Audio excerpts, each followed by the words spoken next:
computer. Okay, so it's 5:30 here, which is japa time. We have a delayed japa today. I don't want to talk too loud because I'm in my friend's house. There's no internet connection where I'm staying, so it's my friend's house. I've known for 45 years. We were actually monks together, sadhus together for a few years, and then he married an Indian lady and settled down. So I'm kind of borrowing his house. Okay, so we kick off. Internet connection is good so far. And we start our second session. All right, we start with our invocation. Om Jnana Timirandasya Jnananjana Shalakaya Chakshurundalitam Yena Tasmai Shri Gurave Namaha.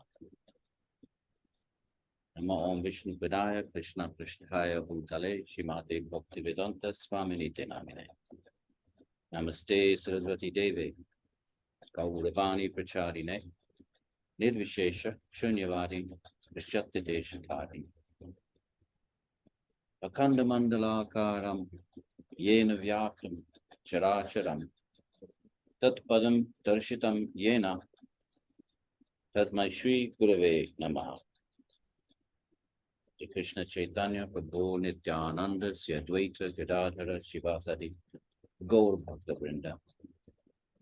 Hey Krishna, Karuna Sindhu, Dinabandhu, Jagatpate, Gopesha, Gopika Kanta, Radha Kanta, Namostata. Tapta Kanchana Gaurange Radhe, Vrindavaneshwari, Rishabhanu Sude Devi, Pranamami Hari Priya. Apavitra Pavitra Va, Sarvavastha Gatopi Va, Ya Smaret Pundarika Ksha, Sa Bhayavyantara Shuchiti. So you should see his face. I don't know why when I hit mute all, and it gives me the option of muting all present and new participants, but it doesn't seem to be doing that. Okay. So here we go. So here I'm in my other alias, and my name, I'm Vrindavan. You see? Top corner, the top right corner. I don't know why that's not being muted, that voice. Click speaker. It was, and it's on again. It was, and it's on again. Okay. So what do I do? He's doing it himself. Oh, okay. But why when I hit mute all and it gives me the option of muting future participants, why is that not happening? Okay, if you could all mute yourselves, that'd be great. So anyway, here I'm in my other alias. My name in Vrindavan is Advaita Prabhu Das. I have a Sanskrit name which was given to me 45 years ago. This is the sacred clay. You look of the Gaudiya Vaishnava tradition. Again, I took Diksha into that tradition 45 years ago. And it's kind of my spiritual home. So now I'm able to stay for 2 months. And that's quite wonderful. So we're going to do Nyaya. And we're on I don't know how terribly interesting today's going to be, but I said that last time, and I think it seems like most of you got something out of it. But then, of course, then the next session will be the Atman, and that, I would think would be of more interest to you. And then the session after that is Ishvara. So, what do rational arguments look like in support of these entities? But today, and somebody sent me an email. I always try to answer my email. I always do answer my emails. Just as a matter of dharma. And I couldn't find the email. I read it and I thought, okay, get back to it later. And it was about, how do you know if you've experienced the Atman? And I can't find the email either in my inbox or deleted box or junk file. I'm talking a little softly, so my friend is sleeping down there. So you don't know, because the state beyond the mind is the mind that knows something. And consciousness is not a state of knowledge of anything, because it's just a state of consciousness, conscious of consciousness, which is a clunky way of just saying pure meaning it's not mixed with, remember, vritti sarupyam in Patanjali Yoga Sutra, right? But if you're not in that sutra number 3, right, what's the goal, right? Chitta vritti nirodha, what happens? Well, then then what happened? Drashtu sarupe vastanam. The seer is, in its own nature, seeing itself. Again, language is not helpful, but we have to use it, or else we don't say anything. But if it's not, what is it? Itaratra, sutra number 4, itaratra, otherwise, what is it? Vritti sarupyam, absorbed in the vrittis. So when it's svarupa vastanam, there isn't any thinking. Thinking takes place in the mind. So the question is, how do you know you've attained that state? Well, you don't know it in the way that you know. Remember the 3 sources of knowledge, that you know something because your consciousness flows out through the eyes and perceives it, or consciousnness flows out through the eyes, sees the linga, the sign of something, and then memory kicks in and says, oh, that sign of the smoke is always in my recorded history of my mind and recorded history of the human race and everybody else's mind. Smoke is always associated with fire, so that's how you know. Or words come in the ears and go into the chitta, and then you know that way. But clearly, an experience of consciousness absorbed in consciousness is not knowledge in any of those 3 standard forms. So then what does it mean to know the Atman? It's when you come out of a state, I've never been in that state. I'm not sure I particularly aspire for that state, because I'm a bhakta. Bhaktas are seeking prema rather than ananda. Ananda, bliss, is the state of sarupa vastanam. The goal of the Jnana traditions is bliss. The goal of the bhakti traditions is love. There's a difference there. But, in many of the great stories of bhakti, you kind of pick up the sarupa experience along the way, but you just don't get off the train there. You keep going because you're seeking a higher truth beyond your own sva, rupa, beyond your rupa. You're seeking a connection with the rupa of Bhagavan. But anyway, so let's say you get off the train at the Swarupa Vastanam platform. So how would you know? Well, you wouldn't. So you'd enter that state. The only way you would know anything at all is if you looked at your clock before you sat down to practice, and then you looked at it again when you came out of samadhi, and you look, and then once you reconnect with your material mind, your chitta, you recognize, oh, 2 hours have gone by or 3 hours have gone by. So you might say, well, what's the point of that? Who wants that kind of? Why is that a desirable state if there's absolutely no awareness of it when you come out? Well, it's a good question, but we do know this, and Patanjali says it in Vairagya, and Krishna says it in the Gita, the Vairagya, the 2 kinds of Vairagya, right? The Tatparam, Guna Vaitrishnam, Guna Vaitrishnam. When you come out of that state, you have no interest. Whatever that experience was when you're in the state, when you come out, there's nothing in Prakriti that interests you anymore. There's nothing that Prakriti has to offer that is in any way enticing or that can any way generate a desire. So you know that much. Whatever that state is, it trumps everything Prakriti has to offer. The Brihad says something like, oh, imagine a king and who possesses the whole world and perfect health and blah, blah, blah, right? Okay, that's 1 unit of bliss, best of situation you could have in the material Prakriti. And then it says, well, the next Prakritic realm, celestial realm, it's 100 units of the king is not even equal to 1 of the next celestial realm, and it goes up like that. And 100 units of that realm is not equal to 1 unit of the next realm, and then it goes up and up. So you get something.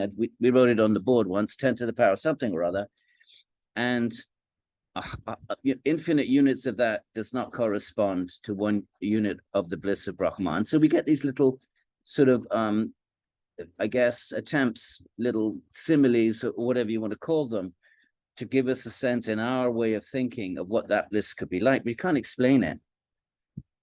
in any Prakritic categories, and our minds can only understand Prakritic categories because our mind can only understand things for which it has samskaras, and there is no samskara. Consciousness does not imprint itself on the mind because it's too subtle. It's too subtle. A thing can only imprint itself on something grosser than itself.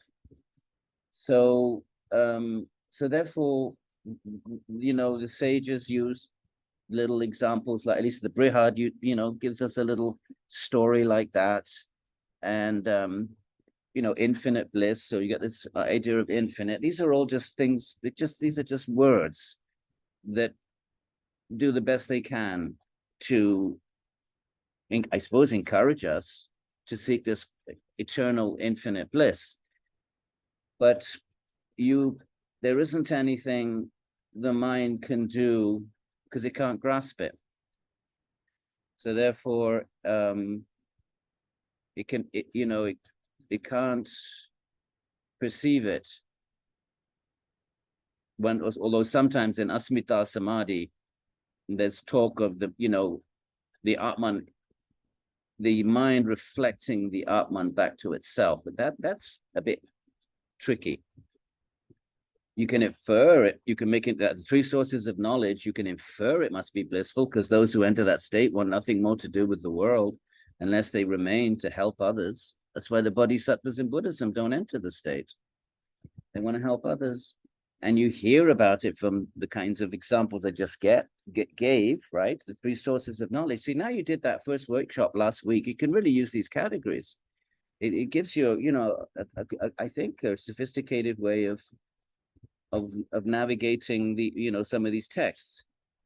So what we can say is certainly that sages that enter that stage, all they want to do is return to it unless they have some altruistic purpose to help others. Which is why we honor our teachers, my friends, because that's what they did.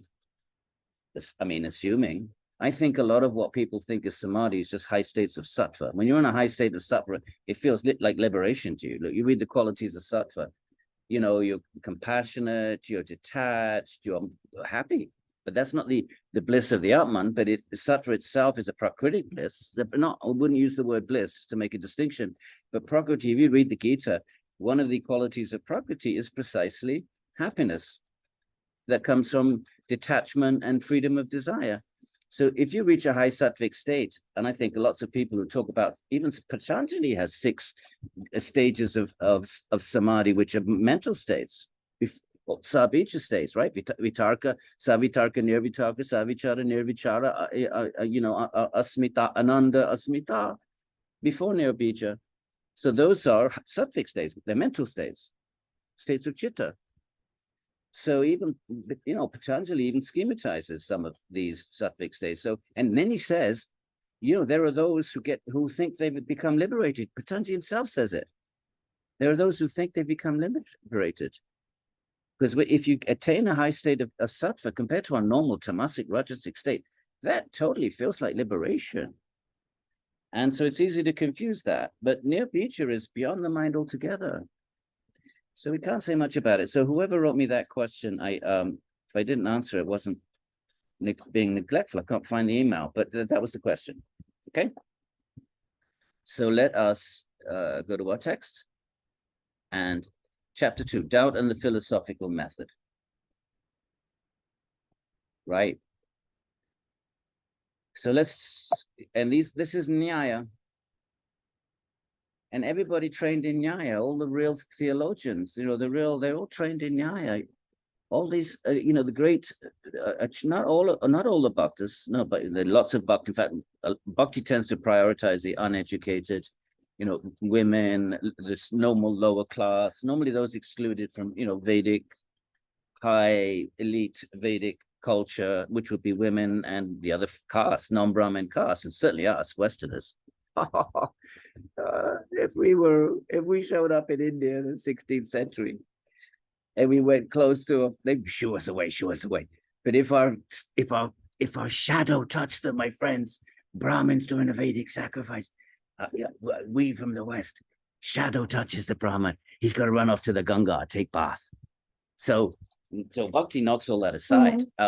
but the Bhakti theologians that we read, Ramanuja, Shankara, Madhva, the great from my own lineage, they were all trained in, they might be rolling around in ecstasy, chanting the names of Krishna or Narayana or Shiva.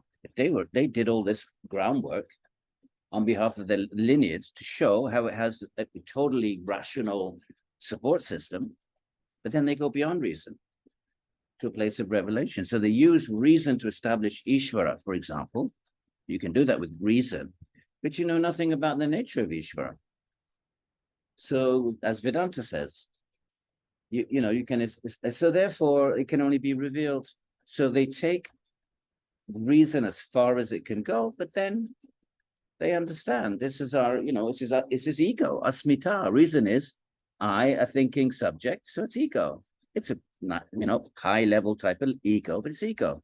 And to go beyond that in bhakti is to go beyond that and to surrender to that Ishvara and allow Ishvara to manifest. And of course, in the Indian traditions, Ishvara manifests as Krishna and Vishnu and Shiva and the Devi and so forth, and these wonderful forms that can attract our minds if we open our hearts to that Ishvara that most of us may accept in some vague sort of way or other. And then our hearts become attracted in a trans-rational sort of way. You just fall in love with one of the forms of Ishvara. And here where I am now, Vrindavan, it's all Krishna. Nobody says Ram here. I mean, everybody loves Ram, but here it's Jai Shri Krishna, Radhe, really Radharani. She's really the queen. So, and then of course Ram has Ayodhya a little bit, well, a few, I don't know, 1,000 kilometers to the east, and Shiva is mostly associated with Varanasi. So they're geographical, also, centers of gravity of the bhakti traditions. Okay, I wish I could speak more about bhakti because we're in Vrindavan. I don't know why. Why didn't we do a Bhagavat workshop over this period? What are we doing Nyaya for? But anyway, here we are doing Nyaya, and why are we doing Nyaya? Because because if one takes leap of faith, it's not a bad idea to take it. You don't need to do Nyaya. You don't need to engage reason. You might just be spontaneously attracted. Well, that's wonderful. But for those who have, rational egos, then that leap of faith needs to be taken from the most rationally robust springboard that buddhi, that the human mind can construct. And so, if you're a theologian, then your dharma is to defend your tradition. That's your dharma, like Augustine did for Christianity, and Aquinas, especially Aquinas. So the great acharyas of India, they did all this intellectual work. Not that it helps their bhakti, but a lot of the time they would write commentaries just to give intellectual dignity to their tradition, especially if it was something like a Krishna tradition, which is very emotionally rich. And you got all this stuff with Krishna and the gopis, and it all seems a bit weird to the rational mind. I remember when I first came to Vrindavan in 78, 79, and I loved everything, but then this idea that Krishna's blue seemed totally just randomly weird, and plays a flute. Why can't he be playing a banjo? And I mean, it just seemed totally and utterly. There's no way that reason can understand that. So therefore, at some point, bhakti requires that leap beyond reason, but no harm in taking that leap from a really solid place of reason and argument. And Nyaya gives us that then. So what is doubt? Doubt. Okay, so the chapter is doubt and the philosophical method. So we start off with doubt. There should be some doubt, right? Why is Krishna blue? Or why am I in Vrindavan and not in the Buddhist, center of gravity? So doubt is deliberative awareness, right? So there's deliberation involved, intellectuality involved, or deliberation anyway. Is it this, is it that? in need of details about something in particular, right? So when you doubt something, you're lacking some piece of information that would change your doubt to certitude. Something's lacking. So it needs something particular. And what produces doubt? Number one, common properties being cognized. I think we had this example. Post, is it a post? Is it a man? You know, it's dark. You're not wearing your glasses, your specs. And they both have common properties of 6-footness. That's a common property of having a certain height. So the man could be 6 foot. This thing you're seeing looks like it's 6 foot, but that property applies equally to a post and equally to a man. So that's what a common property is. So that there's still doubt though, because although you recognize the property of 6-footness, that 6-footness doesn't settle the matter, because that 6-footness, the state of being 6 feet, could apply to a man or a post. So from common properties being cognized, from distinguishing properties being cognized, we're not going to get into that one. From controversy, is there an Atman? Is there not an Atman? The Buddhists and the Nyayikas. From non-determination by experience, and 5, from okay, we're not going to do the last 2. Even Dusty doesn't do them, only because they're not frequently referred to in the literature, and Nyaya is being sort of, I won't say obsessively, careful here, but they're really kind of trying to, leave no stone unturned. So we don't have that much time together. We'll do the main ones that Dusty himself, the author of the book, has unpacked for us. So Vatsyayana, commentator. All right, so Vatsyayana is the commentator. That's the sutra up there, 123, just like Yoga Sutra, written by Patanjali. This is by Gautama. And then you have your commentators. So Vatsyayana says, commenting on the sutra, right? So the name's underneath the sutra. Sutra has no name, it has a number. This is how the author of the book has set it out. When you have the names under it, those are the commentators until you get to another number. So until you get to the next number, and it may be 24, it may not, because he has to skip around. It's only a little sample of Nyaya. Till you get to the next number, there could be one name, or there could be 2, or there could be 3, because there's at least 3 main commentators. And if one of them has something interesting to say, he'll use 1, and if 2 of them do, he'll use 2. So doubt is deliberative awareness. Now, okay, in bold, whatever's in bold in the commentary is a repetition of the verse itself, right? So the verse says doubt is deliberative awareness, and Vatsyayana, the commentator, repeats it. And to help us, Dusty, so that you don't think that's Vatsyayana, but that you know that, well, it is Vatsyayana, but Vatsyayana's quoting the verse, he puts that in bold. So doubt is deliberative awareness in need of details, or something about something particular, which is produced from, and now he's going to, out of these 5, he's going to discuss the first one. The first one is from common properties being cognized. Okay, and he gives the same example I just gave, well, obviously, because I'm using a traditional example, right? For example, this is the job of the commentator, to explain the sutra, and the sutra is minimalistic. All sutras are minimalistic. That's the characteristic of a sutra. They have to be memorized, and they need to be unpacked. It's assumed they're going to be unpacked by a teacher. And some of these great teachers then wrote their explanation, penned them, and those have come down to us in the form of the commentaries, which we know, right, from Yoga Sutra, Vedanta Sutra, and so forth. Now, so let's look at the first one. What does it mean, common properties being cognized? For example, a post and a person have properties in common, right? What properties do they have in common? A subject who has experienced both post and person in the past, remember, all of this is samskara. How do you know there is such a thing in the universe as a post? How do you know that there is such an entity in the universe as a person? Because you have memory. So that means, what does that mean? It means recognition is memory. It could be so instant you don't actually perceive the process, but when you look at something, and even something you've seen a million trillion times, like the door or the chair, it's actually your samskaras in your mind are, subconsciously kicking in and you're, it's not really conscious. There's such common things that you just navigate. You go out the door. You're not thinking, oh, this is a door I recognize. Door I've seen many doors. It's such an instant.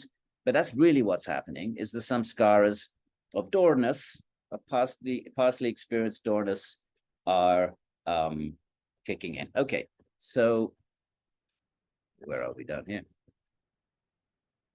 All right, so all right. So that's why he's saying a subject who was experienced, both post and persons in the past, right? And what does that mean? That experience, as we know, what is memory? Forgetfulness is the non-forgetting of an experience. So that means memory is the remembrance of an experience. So someone who is experienced and therefore has a samskara for both post and person in the past sees something in the distance with a certain height and width and desires to know which it is not close enough to be able to so there's common properties of both human and posts. Is a particular height and width. Wondering, is it the one or the other? He or she is unable to decide. Such cognition, which does not provide definitive ascertainment, right? Remember perception, 4 conditions, contact of sense with the sense object, definitive, not dependent on language, beyond error. If it's not definitive, it's not knowledge. Anything that's not definitive is already, or the other 3 things, not knowledge. Could be like, you could be really, really almost sure, not knowledge. At that point, it's doubt. You're 99% sure it's a post, not knowledge, doubt. So definitive, see, now we did the other chapter. You understand what is he talking about? Definitive awareness. Now you know what he's talking about, what that means, because you know that the definition of real knowledge is beyond. It is definitive. So in the case where such cognition, which does not provide definitive ascertainment, constitutes doubt. Right, and obviously we apply this to our spiritualities. Is there an Atman? Is there not an Atman? Is there a Bhagavan? Is there not a Bhagavan? Is Krishna Bhagavan or is Shiva Bhagavan or anything?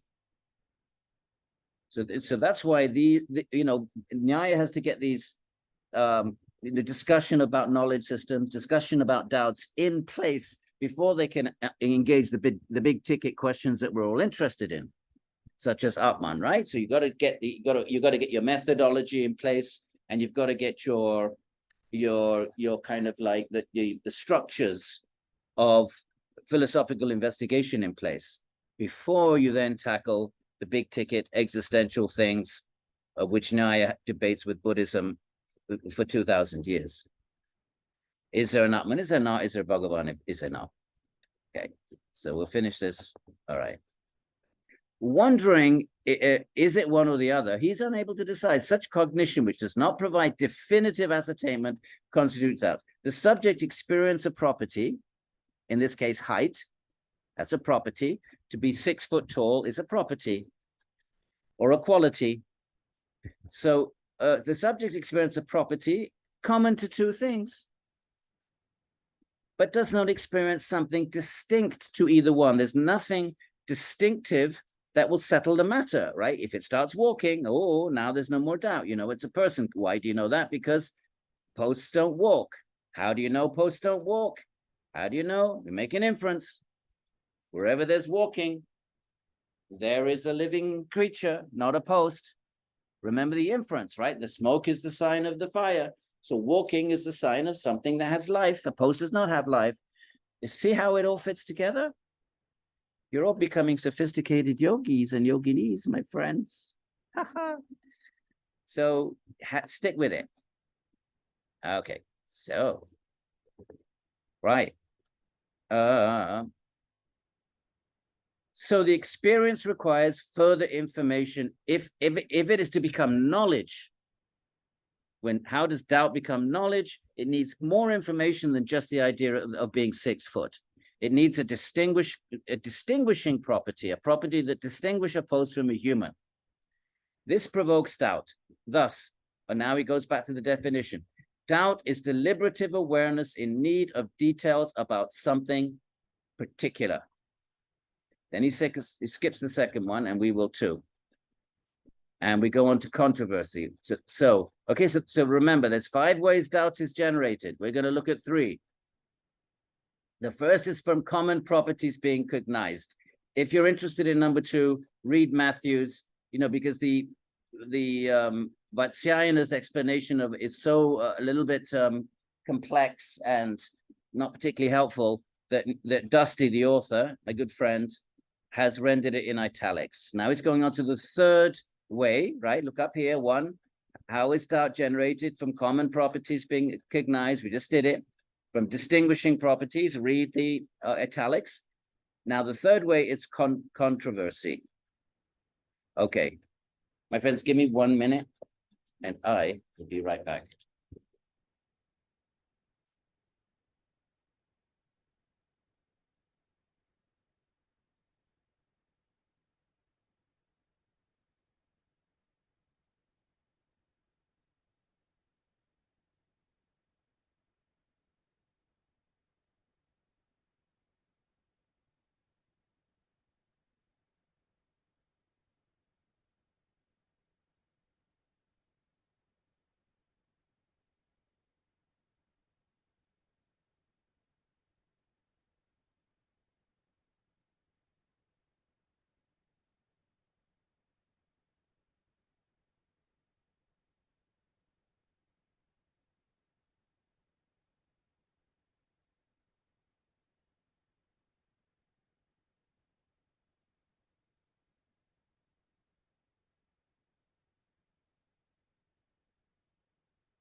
Right, what does that look like?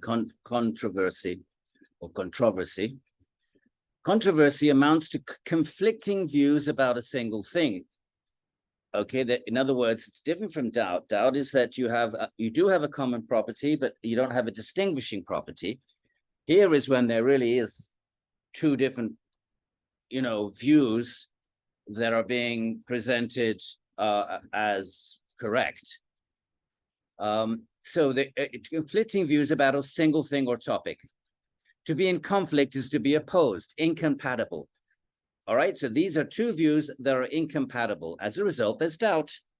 So clearly, this is all relevant to our spiritual lives, my friends, right? Where we inhabit the Western world, where all of these different spiritual traditions are easily available in our high streets and our main streets.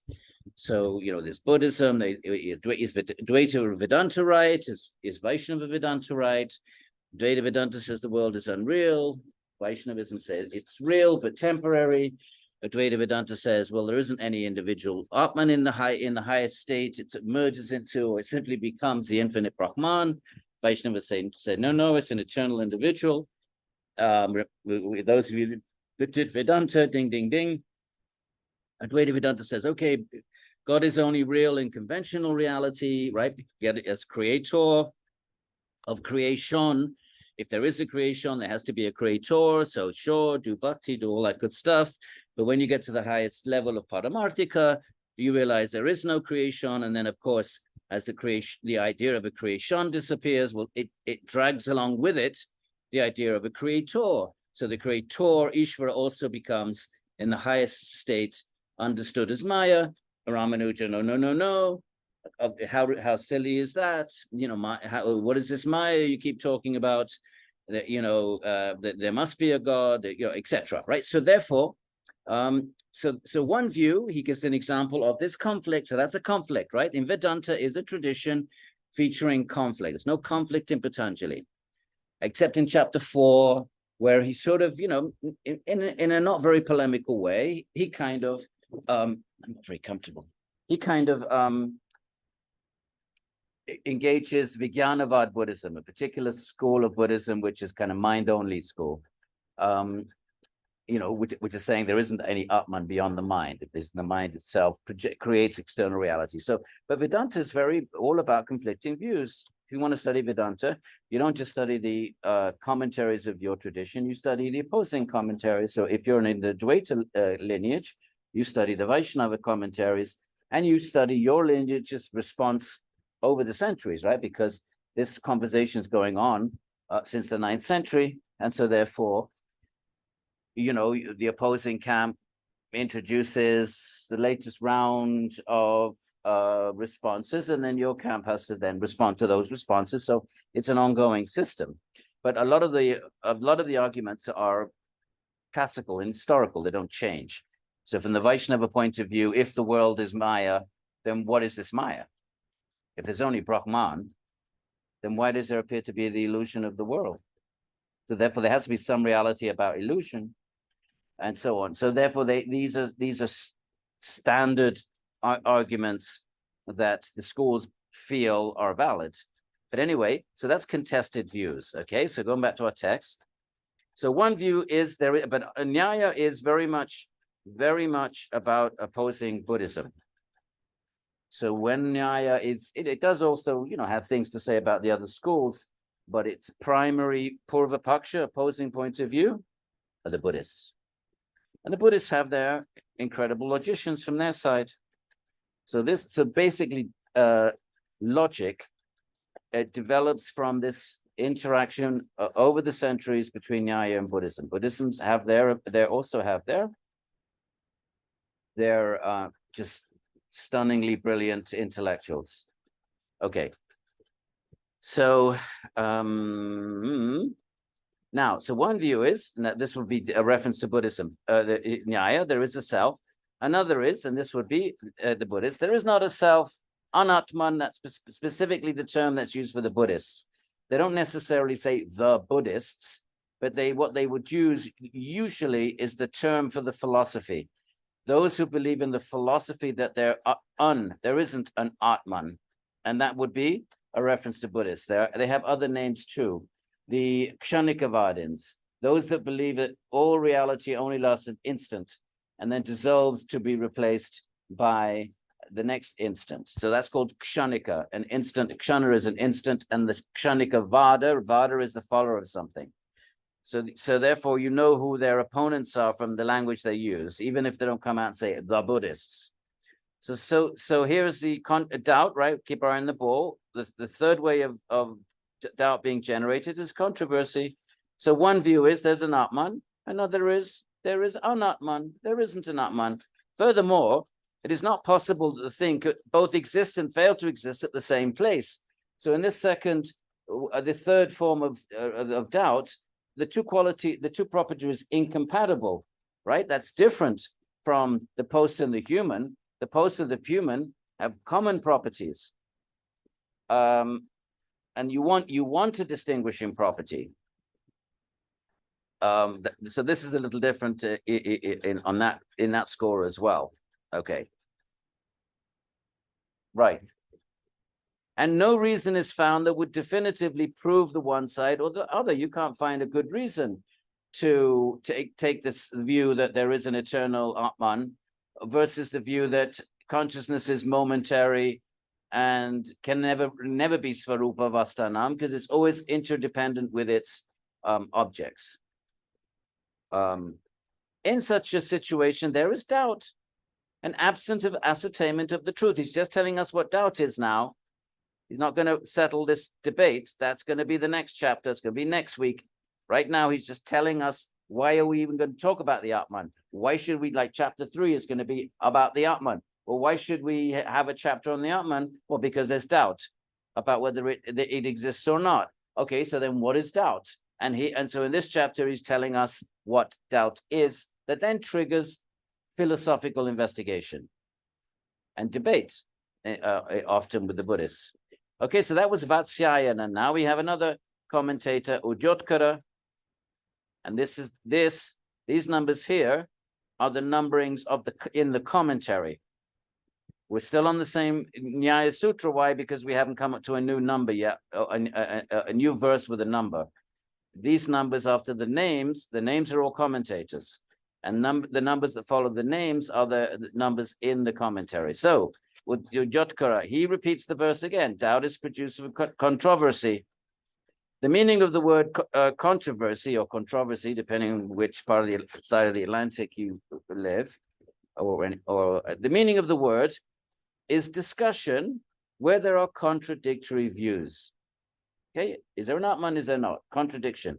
Doubt arises for a subject becoming acquainted with a topic under discussion when there are contradictory views. So you are the subject and you want to begin your spiritual journey. You go down the high street and, oh, there's there's a Advaita Vedanta center. In you go, sit down for class. Oh, there is an eternal Atman. Okay, that's your first lesson. Then you next day you say, okay, see what else is.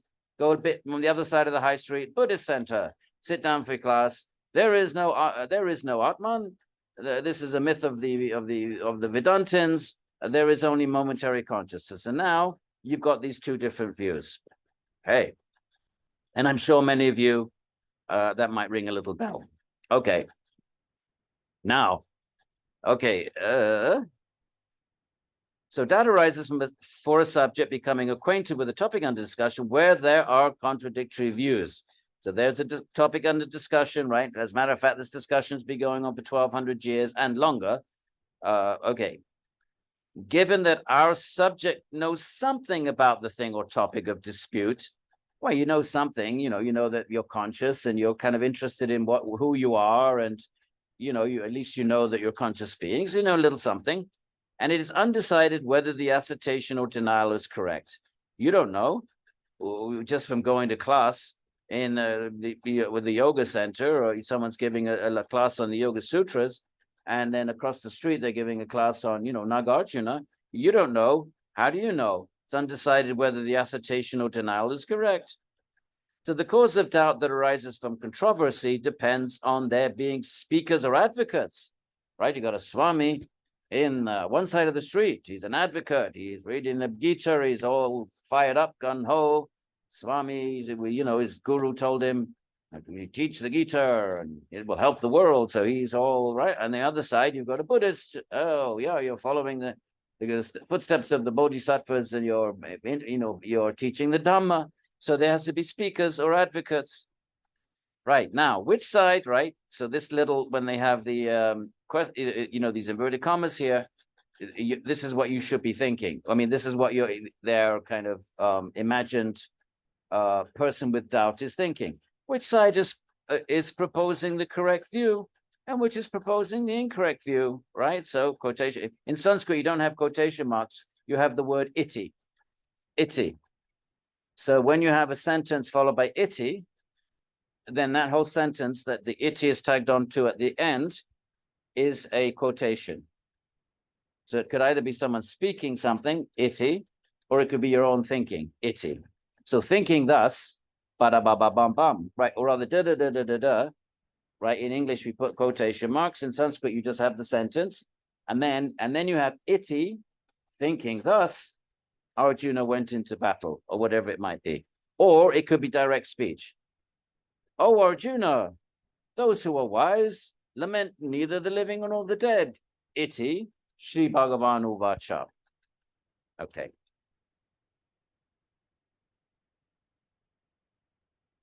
Right. Such doubt arises for someone listening to the dispute. And, in ancient India, they did have actually disputes. The king would sponsor them and they would have referees. So you'd had to have agreed upon rules of logical debate. You'd have to have, what is an inference? And you'd have to be on the same page with that. And they would be refereed. This kind of doubt is thus mentioned separately from the first two because of the difference. The first two need not stem from. So what's the difference between this generator of doubt? Well, we only looked at the first one, not the first two. The first two need not stem from conflicting statements. This generator of doubt, called controversy, does. The first two need not result from conflicting statements by other parties, but can arise. Oh, wait, sorry. Oh, yeah, the first two can arise from a person's own perceptual uncertainty. So the first one, it's not necessarily differences of opinion. When you're looking at the post, is it a post, is it a man? It's not that there's two people debating it. It's going on in your head. Whereas this third one, controversy, requires two distinct people that are having the that are offering their views. Okay, let's go over to Vachaspati. So we got Vatsyayana, Udyotkara, and Vachaspati. So he's quoting all three of them. Although, okay, now Vachaspati, and you know, the commentator may be commentating on the previous commentators and the sutras. So those, you know, and some of you will know that from the yoga commentaries. So now a third, you know, and usually they're in chronological order. Although the word controversy, says Vachaspati Mishra, he was an amazing intellectual. He wrote commentaries on Vedanta, on Sankhya, on yoga, on Nyaya. So he was a real scholastic. Although the word controversy derives from, okay, here it is, vi pratipat. Okay, he gives an etymology. I don't know if we want to look at it, but, you know, it might be helpful for you. This is what commentators also do, is they dissect the etymology of the word. So here is a prefix vi. Okay, let's bring it up. So you've got vi and prati and pati. There's actually two prefixes. He's only going to take off one, but it's vi and prati, like pratyaksha is pratyaksha. But anyway, so the word controversy, vi prati pati, it derives from a prefix meaning conflicting, vi. So when you have vi, it usually means something, some kind of conflict with whatever noun it's tagged upon. So vitarka, let's not get into that, but vi has a sense of oppositeness to whatever noun is a prefix. So like in English, we have contra.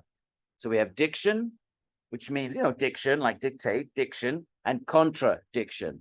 So when you put contra, you know, or in front of an English word, it sort of has a sense of contrariness to whatever the noun is.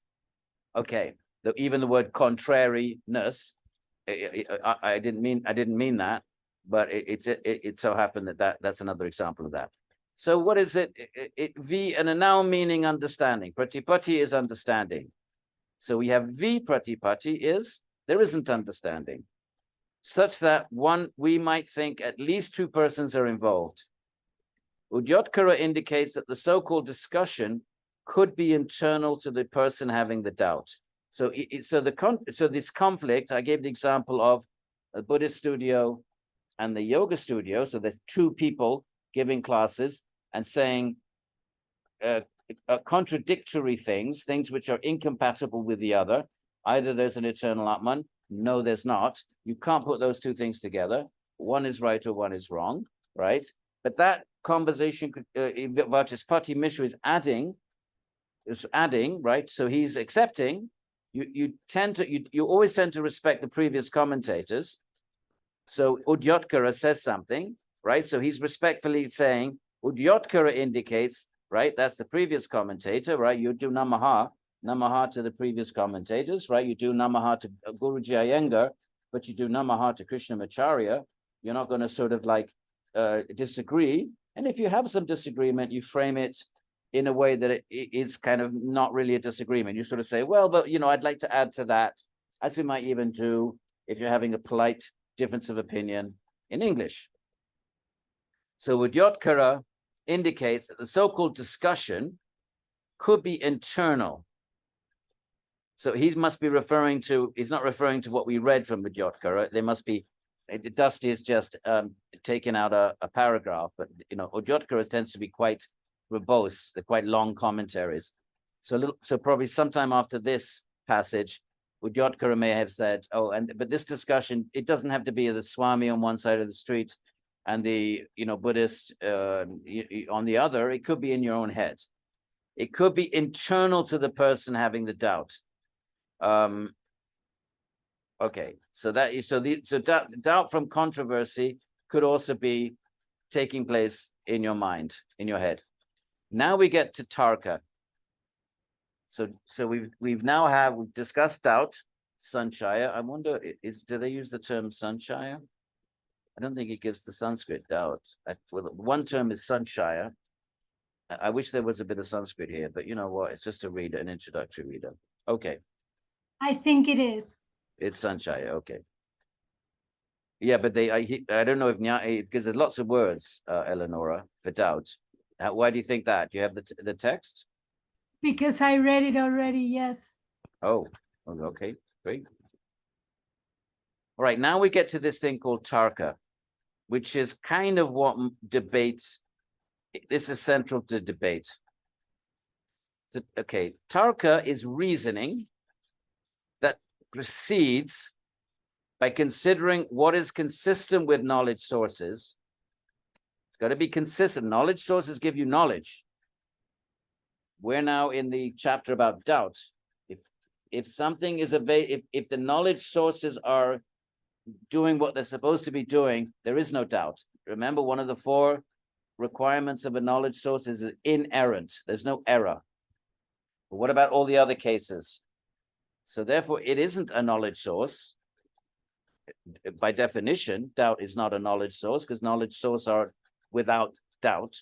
So it proceeds by considering other information which is consistent with knowledge sources in order to know the truth about something that is not definitively known. That's why it's not a knowledge source. Right. Let's look at this tarka. Vatsyayana. Desire to know arises.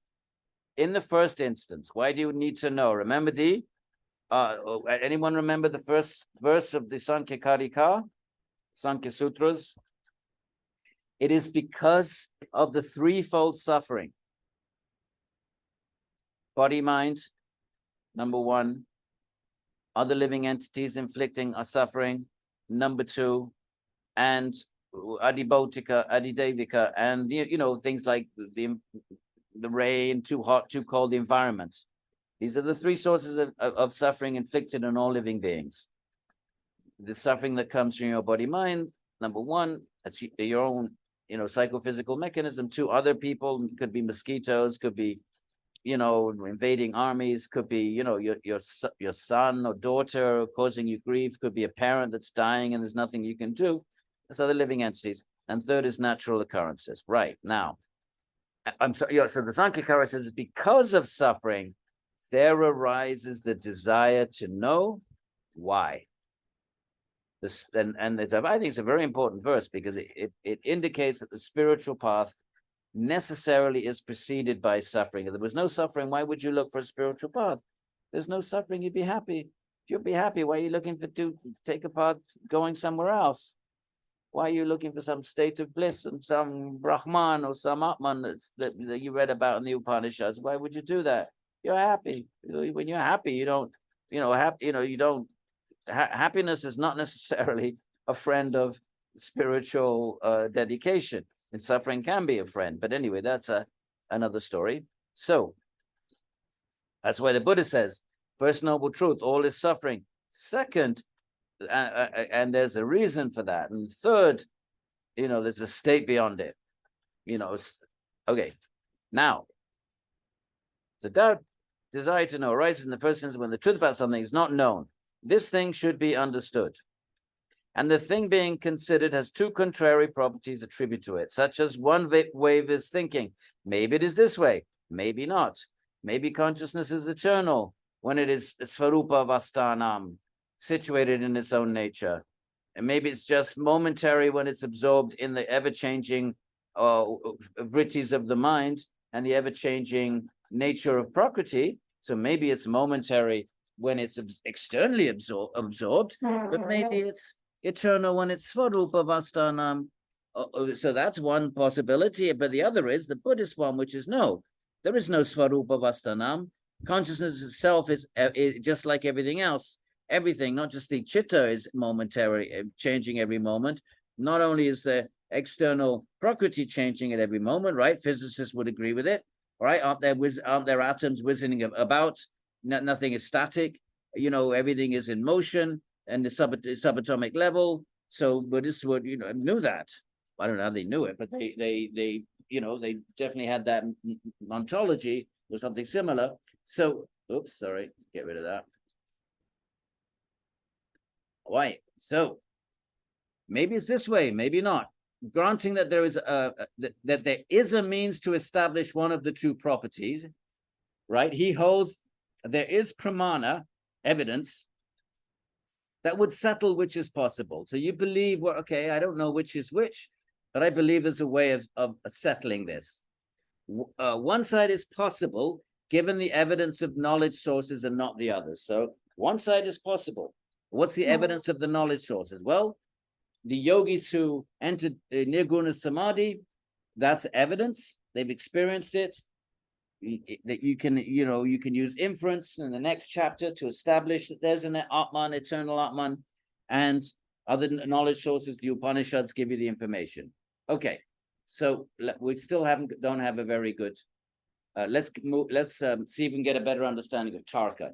But it's preceded by considering what is consistent with knowledge sources. Knowledge sources, you know, take a position on this.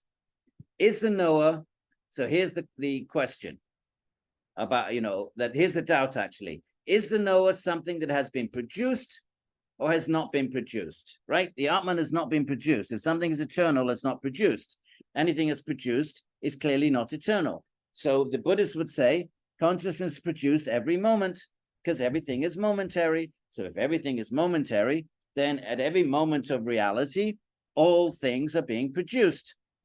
The Vedantins say the opposite. Sankhya says the opposite.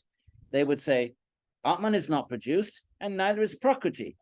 Okay, they're eternal, right? So now, how are you going to resolve this? So here and she grants here. Dusty's being politically correct there. Of course, in the Sanskrit, I actually had a difference of opinion with him on this because he gave me this manuscript to read.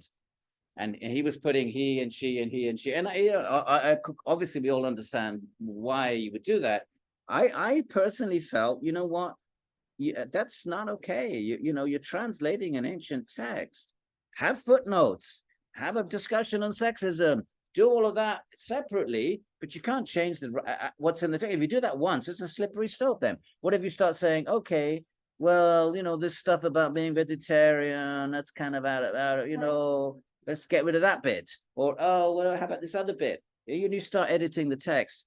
I had a fairly strong opinion about that, but, you know, I could understand why he wanted to make this include. But this she, please know, is Dusty, you know, being inclusive for the yoginis and with good reason. So is the knower something that's been produced, right? And if you know your Indian philosophy, you know that's a reference to the Buddhism, or it's not being produced. And she grants the person having this doubt that the knower that is under consideration does have a nature that could be found to be consistent with the findings of knowledge sources. So you have this faith, or you have this sort of feeling that, you know, it could be, you know, I could enter into Nirguna Samadhi if I really practice Patanjali, and I could, you know, experience it for myself, or I could deeply study logic and that, you know, anumana, inference, and I could, through inference, through looking at the signs of something, establish the existence of that other thing, right? Smoke is a sign of fire, another thing. And I could really study the Vedanta along with the Vedantins and come to a deep place of understanding that the knower is not produced, meaning it's eternal, right? So you have to proceed, you know, because otherwise, if you think it can never be known, then you just give up. If your position is these big questions, they can never be known, so then you go away and do something else. So for you to pursue the quest for knowledge, you have to have some kind of a hope, at least, or some kind of a faith that it can be resolved, that there are ways that one of the sides of a debate is more consistent with knowledge sources, is going to be more consistent with the perceptual experience of people with good, finely tuned logic and with words that cannot be falsified. Remember what makes the words, the third form, who remembers? We know sense perception. You need 4 conditions. Contact. Hey. We went over it and over it. Remember, I was thinking, oh God, they're going to be tired of this repetition, but didn't I say to you, oh, you'll forget it by next week. But hopefully you proved me wrong. Hopefully that's not the case. And you will remember that sense perception. Contact. Off with the microphone. 4 conditions. Mary Fleming. Come on. You're coming to Brindavan. Are you coming to visit us in Brindavan? Your mic is on. Nobody came to visit. Out of everybody, I said, come and visit. Not a single person came to visit. You want to come and see the Goshala? I'm coming today. I'm coming today. Oh, you're coming today. Okay. Are you coming straight to Vrindavan? I wanted to go visit Radha on her birthday, so I don't know yet, Vrindavan or Barsana. Oh, that's that. Wait a minute. That's Rudraksha. Where's Rudraksha? Right here. Oh, Hi. are you coming? I'm coming in a few hours after class to visit you, to bother you. Okay, where are you staying? I don't know yet. I don't know I'll take anything. you- I'm just I'll coming. take you somewhere if you want. Okay, great. How long are you I'm- staying? No idea. I'm just Okay. coming. All right, good. All right. Yes. We'll take you to see the bulls. Are you ready to see the bulls? Anything, everything. You're talking about Yes. 700 kilos of pure muscle. And they could just do this and you're dead. And when you go with love, Here.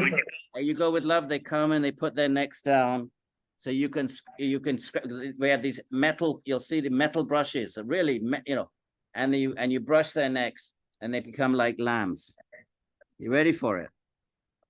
It'll be quite an Yes. experience. All right. Yes. So what are the 4 conditions? Sense perception. Come on, review. Rudraksha. No, you can't peek. All right, you can peek. Anybody knows? I was Mary Fleming. I thought we were asking Mary Fleming. But she left the mic. Okay, come on, B. Come on, B. Unmute. Connection with the senses and the object Yeah, does not depend on language. Yeah. There's no error. yeah. And We're can I right. peek?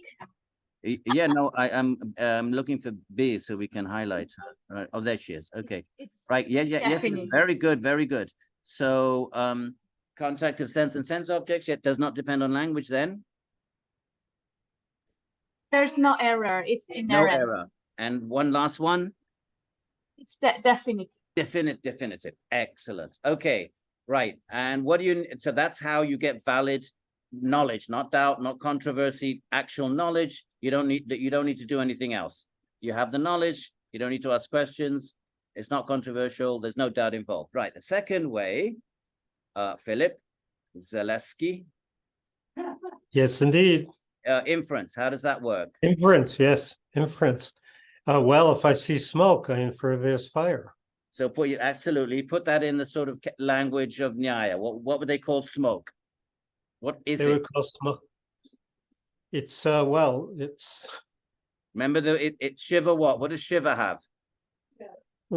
Shiva Linga A linga. So the smoke therefore is a sign.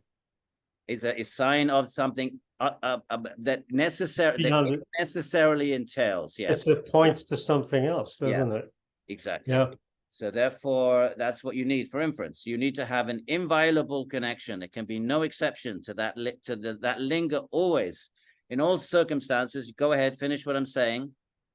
Yes, well, in all circumstances, it remains inviolable, as you say. Its meaning is inarguable. Inarguable. So if I go to Mars and I find that smoke in Mars doesn't come from fire. Actually, in Sanskrit, the word smoke itself it is something that comes from fire. So you couldn't even use the word without referring to fire. In English, well, even in English, I think it's not mist, it's not steam. No. Wouldn't you say the word smoke requires It It's could a be product of electrical, fire. yeah, it could be electrical fire, but electricity is fire. Still Yeah. fire. Yeah. Okay. All right. Excellent. So who wants to, thank you. Let's pick on Nancy Gibbs. Nancy, what makes replace pin words authoritative? Two conditions. The third source, first of all, what are words? Why are we talking about words? That our testimony. Yeah, and they are the what?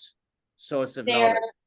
it's instruction by a trustworthy authority. What makes them trustworthy or her trustworthy? Oh, wait, just a sec, I know this. What does it Words mean are to the third way of knowledge generation. Yeah. direct knowledge from the sages? Yes, but why does a sage, why is the sage authoritative such as the words of the sages can be taken as knowledge? What makes the sage a reliable speaker of words that we can accept as not doubt, not a possibility, not a point of view, not an opinion, but knowledge? What characteristics does the speaker have to have? Experience, from sense, Okay, faculty we're heading there. experience. Let's check in with Susan Carter.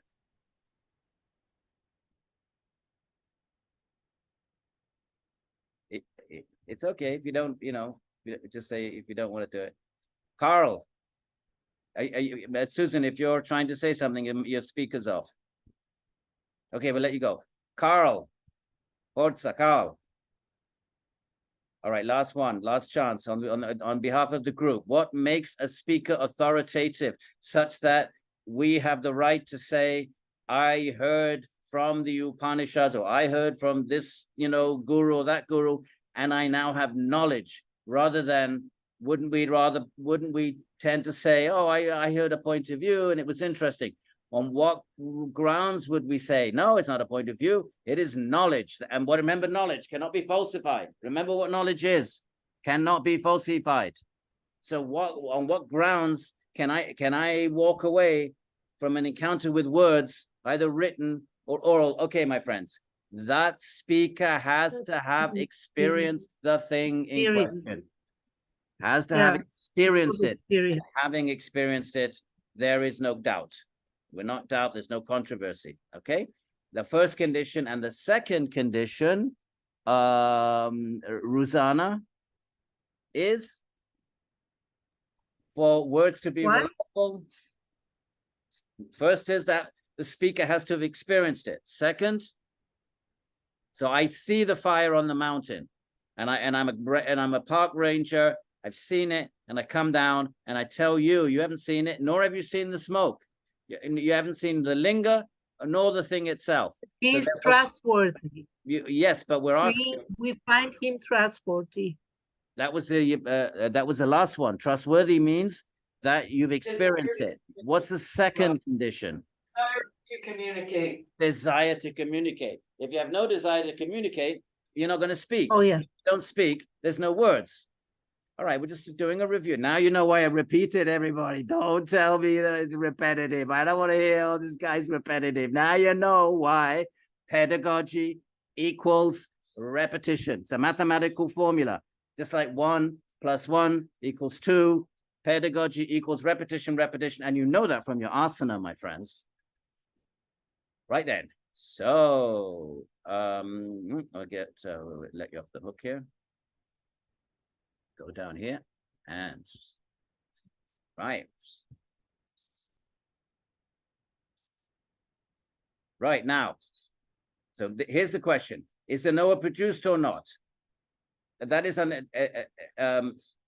you believe, yes, I could find the answer to be consistent with finding.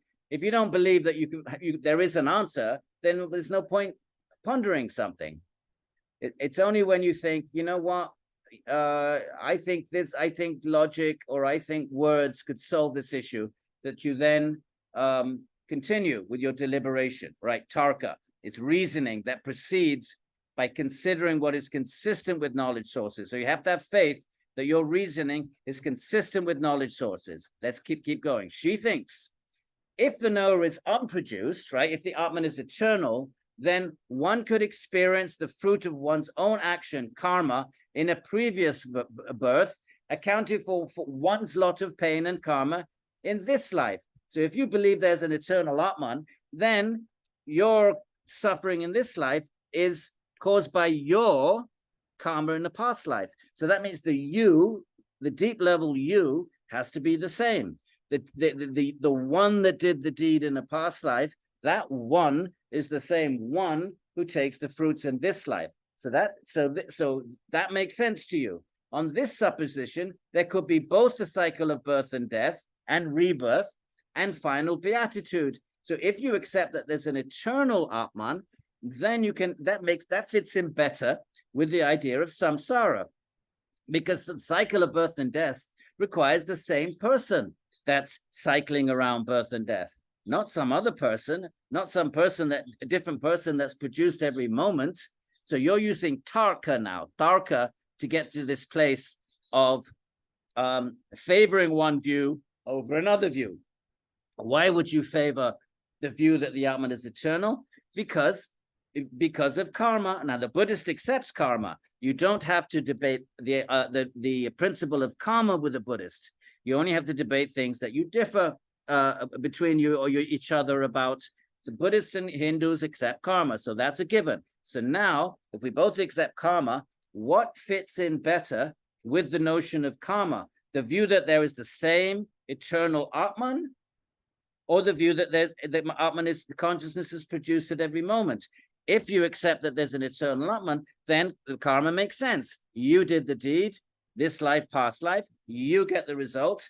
And he also mentions liberation. Who is getting liberation? The same you that, has transmigrated for infinite births. Finally, one fine birth, gets fed up with suffering, gets fed up with cycling about, and says, let me take to the practices, become liberated. Now, if you don't accept an eternal Atman, and consciousness is changing every moment, then the person that did the deed is not the person that gets the fruit, because every moment the consciousness is changing. So the receiver of the fruit is not the receiver of is not the doer of the deed. So this is one of the arguments that over centuries and centuries, the Hindu schools, all of them, Vedanta, but Nyaya especially, direct against the Buddhist notion of momentary consciousness. And second of all, who is aspiring for liberation if consciousness is changing every moment? Surely it takes the same person to take up the path and follow the path. There has to be the same sort of stream of the same consciousness doing that. Okay. So on this supposition, there could be both the cycle. If you accept that there's an eternal Atman, then the idea of birth and death makes better sense. And final beatitude, which is apavarga, Patanjali uses the term moksha. In that pain, rebirth, purpose for action, vice, wrong understanding, each of which is caused by the next item on the list and done away with successively, such that final beatitude could ensue, the last being removed. You need the same person going through this process. The process is suffering, and then you take rebirth, and then you sort of, you make purpose for action. You decide, I'm going to dharma, and each one is sequential on the previous one. So it needs the same entity to be going through these stages and finally getting fed up with it all and seeking moksha. So that makes sense in a model that accepts eternal Atman. Now, what about with the other point of view? In contrast, if the knower is produced, that means momentary, then neither the cycle of rebirth nor liberation will be possible, because the person will be different every moment. So how would you explain karma? The person that did something is gone in a moment, and then the karma comes. It comes after a day or a lifetime, or whenever it comes. It's going to be accruing to a completely different person. So that makes no sense from a Nyaya point of view. So that's why these are the arguments that cause them to think that the idea of an eternal Atman is more coherent, more consistent with knowledge sources, and more feasible, more logical, more philosophically defensible than the notion that consciousness is produced at every second. Okay, so indeed, a knower who's produced would be intrinsically tethered, right? So now he's talking about Buddhism. So that momentary knower, right, consciousness, one who is conscious. It's not the Buddhists deny consciousness; they're not materialists. If you deny consciousness, or if you deny it as a separate thing, then that's your materialist. A materialist would say consciousness is a material epiphenomenon, is a byproduct of matter itself. It's generated by whatever we might say now, brain, neurons in the brain, and we'll look at those arguments next week. But in contrast, now why is the Buddhist view less? According to Tarka, right? We're doing Tarka now. This reasoning. Why is the Buddhist view less reasonable from the Nyaya point of view? Because a knower who had been produced, right, with Buddhist momentariness, would be intrinsically tethered to a body, sense, faculties, a mind, along with its thoughts and feelings, such that it would not be possible, right? So the momentary consciousness in the body with the mind, it wouldn't be possible that one would be experiencing in this life the fruit of his actions in previous lifetime, because you'd be a different person. And not only just between one life and another, but between 1 second and another, 1 moment and another. So why would you be receiving the fruit of something some other conscious entity performed? That just makes no sense. So therefore, that's not as good a view in Nyaya's opinion. Then it's the same person doing the deed, past life or earlier in this life, is the same person receiving the fruit. Okay, this is Tarka. It's different from the sources of knowledge, which are definitive. You don't need to, the definitive sense perception, 4 conditions, inference, linga, the sign of something, incontroversial. It's the words. The person is experienced something reliable. Okay, this is a different kind of, and debate really is about Tarka. So the debate between Buddhists and Hindus, and the debate in your own mind. In your own mind, you go through these options and you decide what makes more sense to me, what is more coherent. And that the same person receives the fruits of the action that same person performed, or that another person receives it, and another person again becomes liberated. So having been produced, right, if you're produced, you wouldn't endure, you only last a moment. Such that he could not enjoy the fruit of action done by himself previously, because that self previously has vanished already by the time the fruit comes. In fact, it's vanished from one moment to the next. So as such, karma would either be non-existent, either there wouldn't be any karma because the person who did the deed has vanished, so there wouldn't be any karma, but that's not an option because Buddhists accept karma. Now, if someone didn't accept karma, you'd have to have a different kind of conversation. But at least with the Buddhists, you accept karma. So therefore, the Buddhists' own acceptance of karma makes their view of momentariness incoherent from a Nyaya point of view. Okay, obviously, Buddhists have their response. So if you had momentariness, then either karma wouldn't exist, or karma would be destroyed at every moment. Well, then what is the meaning of karma then? If karma is destroyed at every moment, karma is the cause and effect. So the cause and the effect can't be the same moment.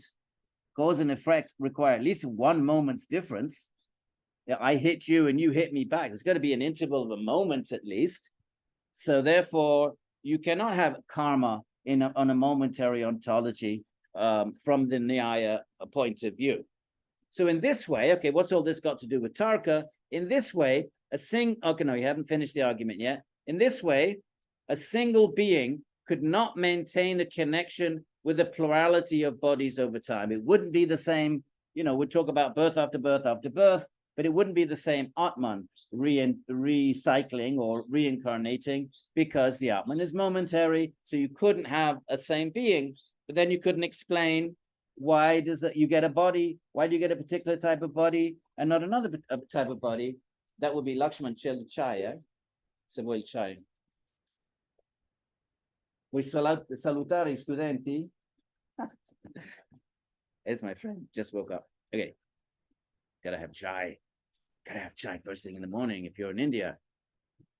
Right, Rudraksha, chai. Okay, so right then.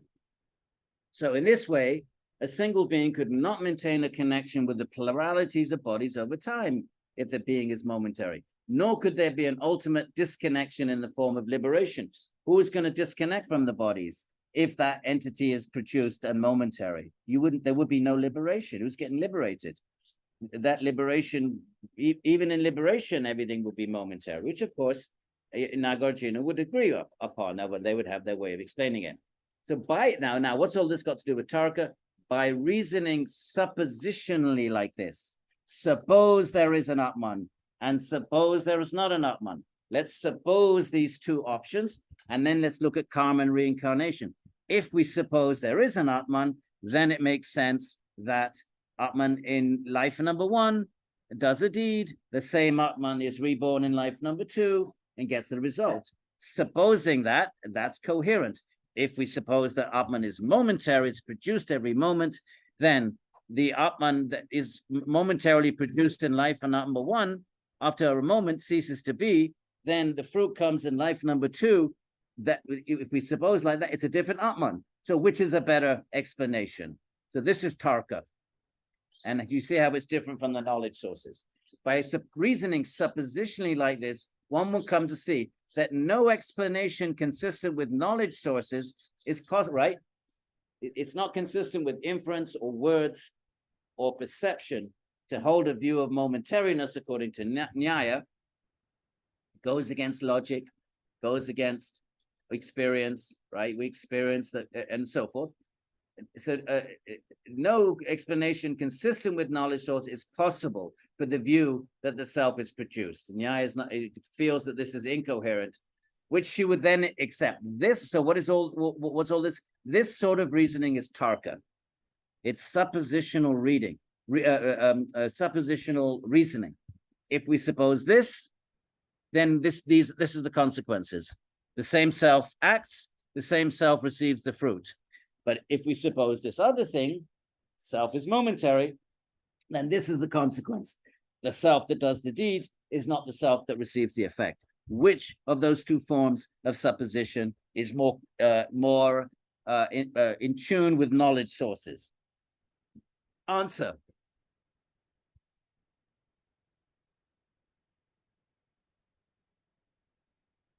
So by itself, Nyaya, this Tarka, right? Tarka, this suppositional reasoning, does not provide definitive knowledge of something's positive nature, settling it or make it certain. It doesn't actually give you real knowledge, Tarka, but it clears the ground.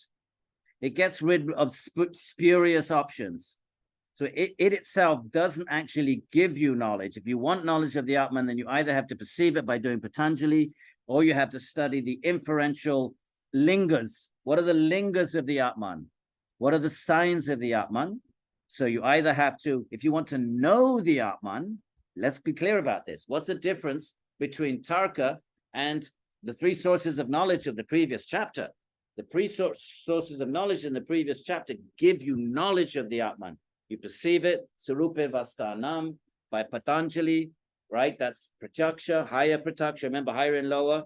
Lower perception is, see the tree in the garden. Higher perception is perceive the Atman. Lower inference is just to infer smoke, fire. Higher inference is to infer the Atman. Same rules. How do you infer the Atman? From the signs of the linger of the Atman. That's next week. That's next week, my friends. So, and the third way is words, right? Mundane words. Policeman, how do I get to Loy Bazaar in Vrindavan? Or higher words. How do I know the Atman? Okay, that's how you know it. So what does Tarka do then? It just gets rid of clutter. It gets rid by suppositional reasoning. It gets rid of all this other viewpoints, which from Nyaya point of view are incoherent. So let's just say it clears the ground for then knowledge sources to then give you actual certitude and knowledge, definitive, no error, and so forth. Okay, so Tarka then is where the debates take place. Debates, because you can't bring in knowledge sources. You say you say I've seen the Atman in Nirguna Samadhi. The Buddha says, well, I've seen there is no Atman in my Samadhi. Well, where do you go from there? You say, I can infer the Atman. Buddhist logician, just as smart as your Hindu logician, I have inferred there is no Atman. Everything is momentary. Why do you suppose, if you agree everything is momentary, why do you think that consciousness isn't momentary? The only experience of consciousness you have is consciousness of an object. All this talk about Svarupa Vastanam is just pie in the sky. Where's this Svarupa Vastanam? The only experience of consciousness you have is consciousness of the world. And you yourself agree, you Hindus, you Vedantin, but and I'm talking like a Buddhist, putting my Buddhist hat on. You yourself agree that Prakriti is ever changing, nothing is static. So why do you suppose consciousness sort of breaks the rule?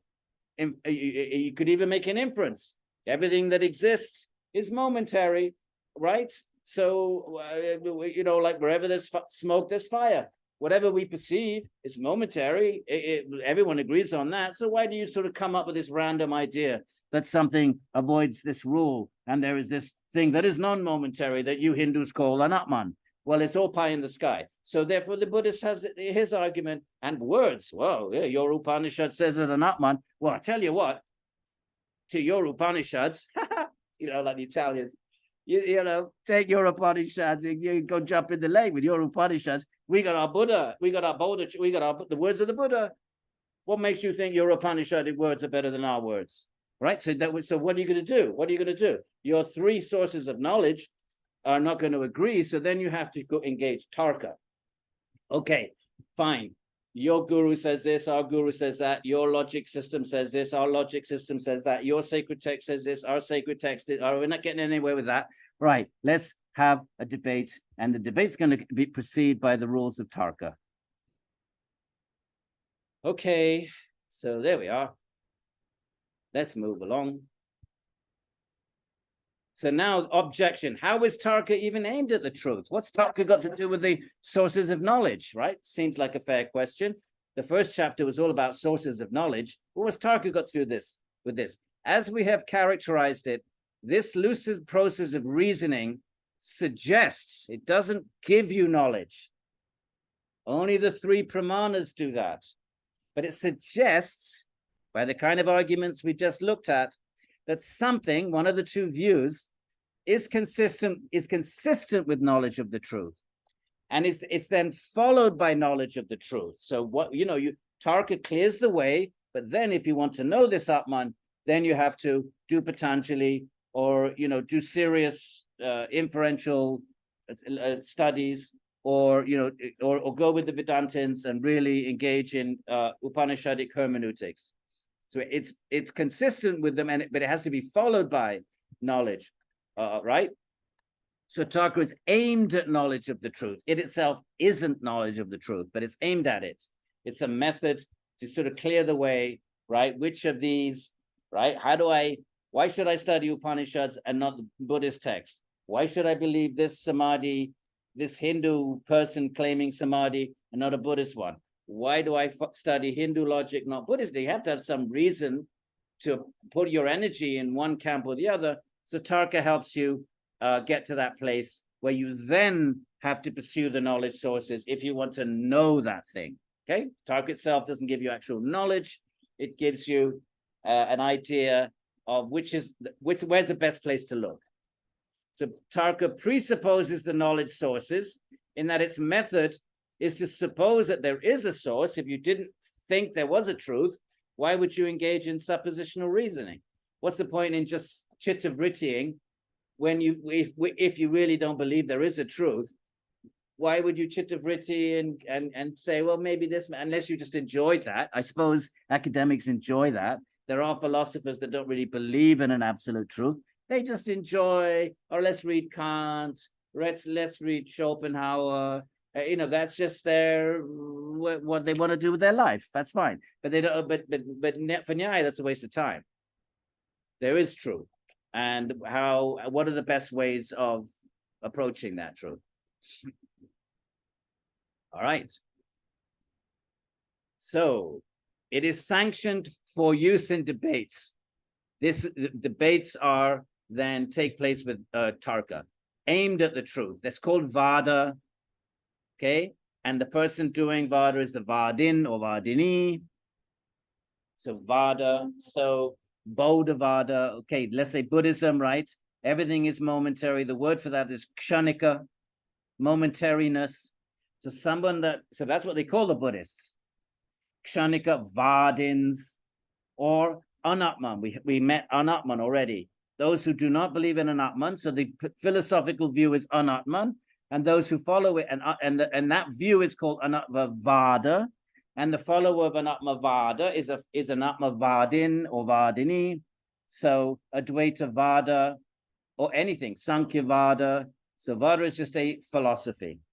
Okay, so it is sanctioned for use in debates aimed at the truth. Now, Vada has to be, it's not idle speculation.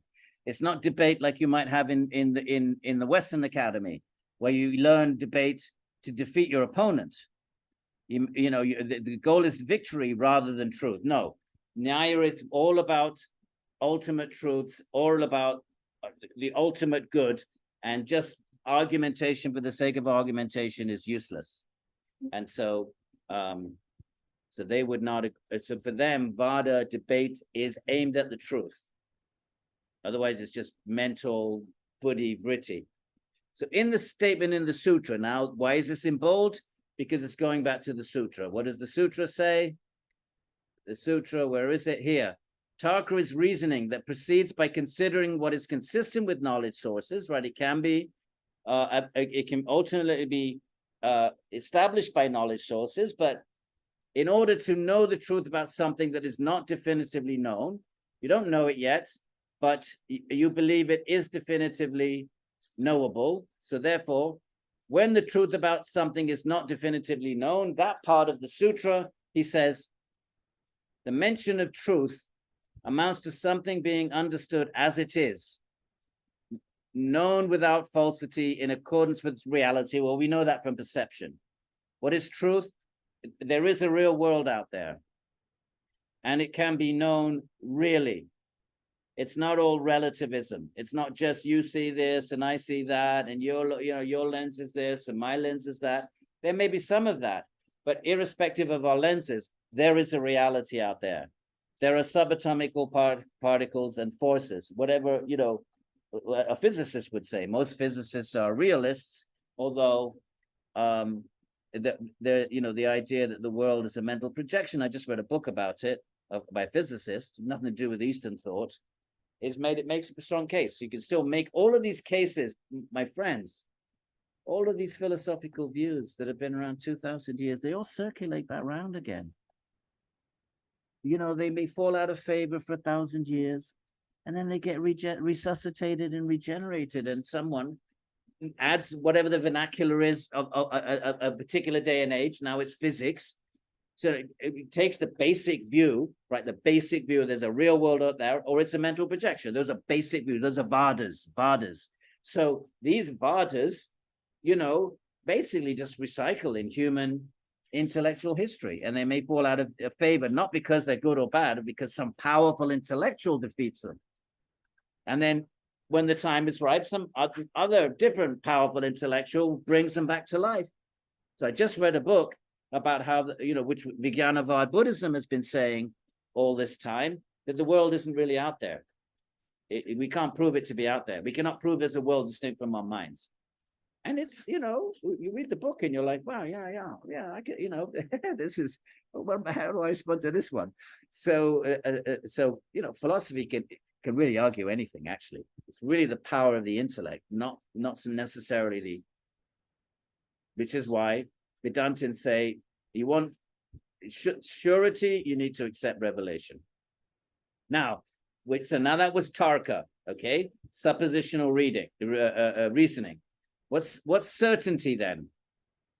How do I get to a place of certainty? Nirnaya is determination of something through deliberation about alternatives by investigation of thesis and counter-thesis. So he actually just gave an example. So he investigates the two views on the Atman, and you look at the thesis, there is an Atman, counter-thesis, there is no Atman, and you determine through deliberation about alternatives, which one is more consistent with knowledge sources. And the karma was given as a you know, it's more plausible a karma theory, which the Buddhists, you don't have to argue for karma because the Buddhist accepts it. So you don't have to make a case for the existence of karma in the first place. You don't have to make a case for why there is reincarnation in the first place if your opponent accepts them, which the Buddhist does. So Nyaya and Buddhism, then, they start off with these common presuppositions that do not need to be argued for because they're accepted that there is karma, there is reincarnation. Given that common acceptance, now, given that, which explanation fits those principles better? An eternal being that acts and later on receives reaction and later on is reincarnated and later on becomes liberated, or a momentary being where that one moment of it acts and then disappears, replaced by completely separate, different moment of consciousness, completely different. Well, why should, and then down the road of these momentary sequential you know, sort of generation of consciousness, down the road somewhere, some poor old moment of consciousness gets hit with the karma that somebody did, some other completely different moment of consciousness did in a previous life. So does that make sense? Well, it doesn't to Nyaya. But China. Right now, we're going to talk about certainty. We're moving on to a different topic, 141. To establish something, how are we doing for time? Good. Is to prove it, to rule something out, to refute it. These two, proof and refutation, depend on thesis and counter-thesis, right? So you're going to prove one of the two views, whatever the two views are. The two are called thesis and counter-thesis because they work interrelatedly, connectedly. But dismissal of one or the other of the two unavoidably amounts to substantiating the opposite. So is there an Atman? Is there not? If you refute one of those, well, the other one is left standing. So that other one then can be considered to be true. So you have a thesis, counter-thesis, and one or the other. So Nyaya, certainty, is the substantiation of a view, right? Such that its topic is definitively settled. When it's definitively settled, then you have certainty. That's nirnai.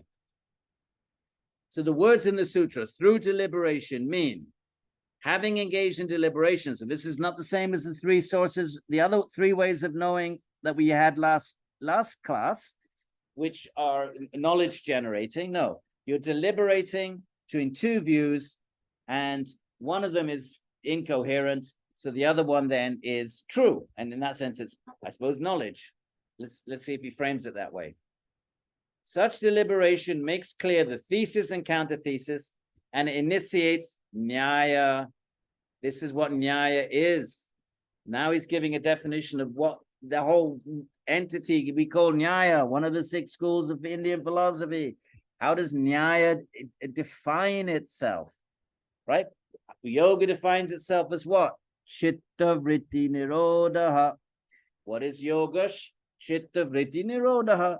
Right? You could say whatever you want to say about yoga is this, yoga is that, yoga, you know, is hanging off a lamppost. You can say anything you want.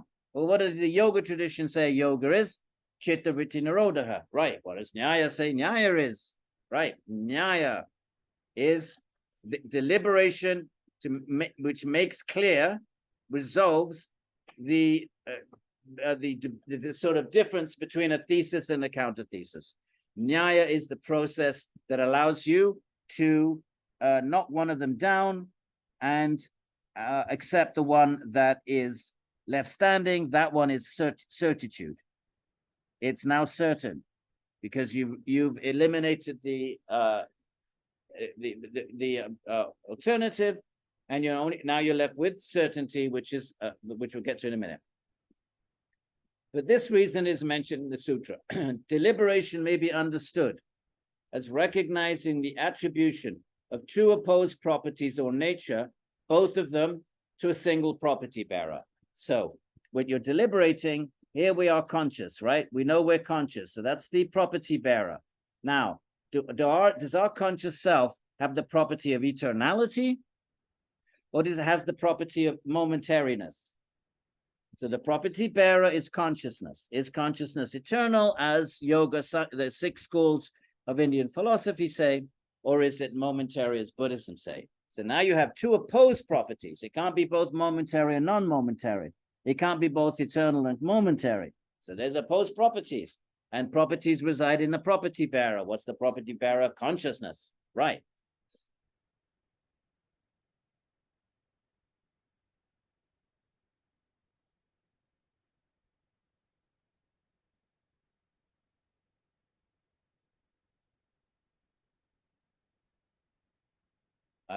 Let me see if there is no rule, however, that the definitive ascertainment which constitutes certainty must follow from deliberation about a thesis and a counter-thesis. Why so? Determination of objects' nature, which is certainty, can also arise from the perception. In other words, you don't have to go through deliberation to get certainty.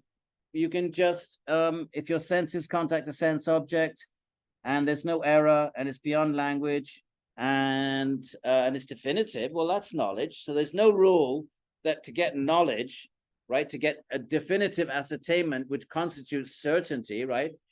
There's a tree in my garden. That certainty can come from the three pramanas. So here he's just making it clear that you don't have to go through this, thesis and counter-thesis, right? Is there a tree in my garden? Is there not? There has to be doubt first.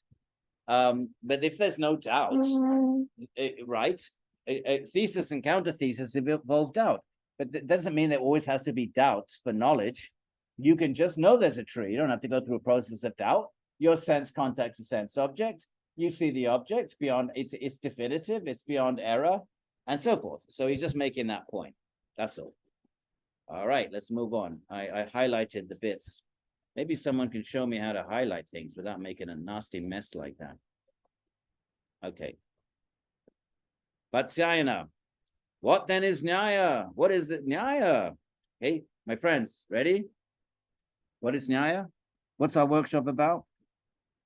What are we doing? Nyaya? Okay. What's the definition of Nyaya? What's the definition of yoga? Chitta-vritti Nirodha. What's the definition of Vedanta? Atato Brahma Jignasu, inquiry into Brahman.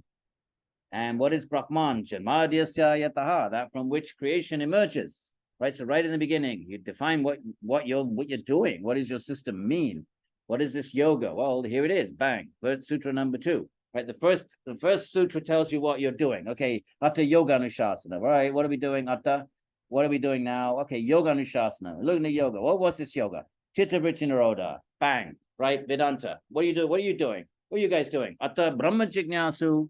We're inquiry into Brahman. Oh, that's nice. What's Brahman? Second sutra. Janmadhyasya yataha. Brahman is that from which creation comes. Right. What are you other guys doing over there under the other tree? And a different part of the forest. What are you guys doing there with your dreadlocks and your sacred clay? What are you doing? Oh, we're doing Nyaya. What's Nyaya then? All right, let's see. What's Nyaya? Nyaya. What is this then is Nyaya? It is an examination of an object or topic by means of knowledge sources. It's especially the use of inference. So this is, each school prioritizes a different knowledge source. Yoga prioritizes pratyaksha. Vedanta prioritizes, not just prioritizes, it's exclusive. Well, no, that's not true. Vedanta prioritizes words of the Upanishads. Nyaya prioritizes inference.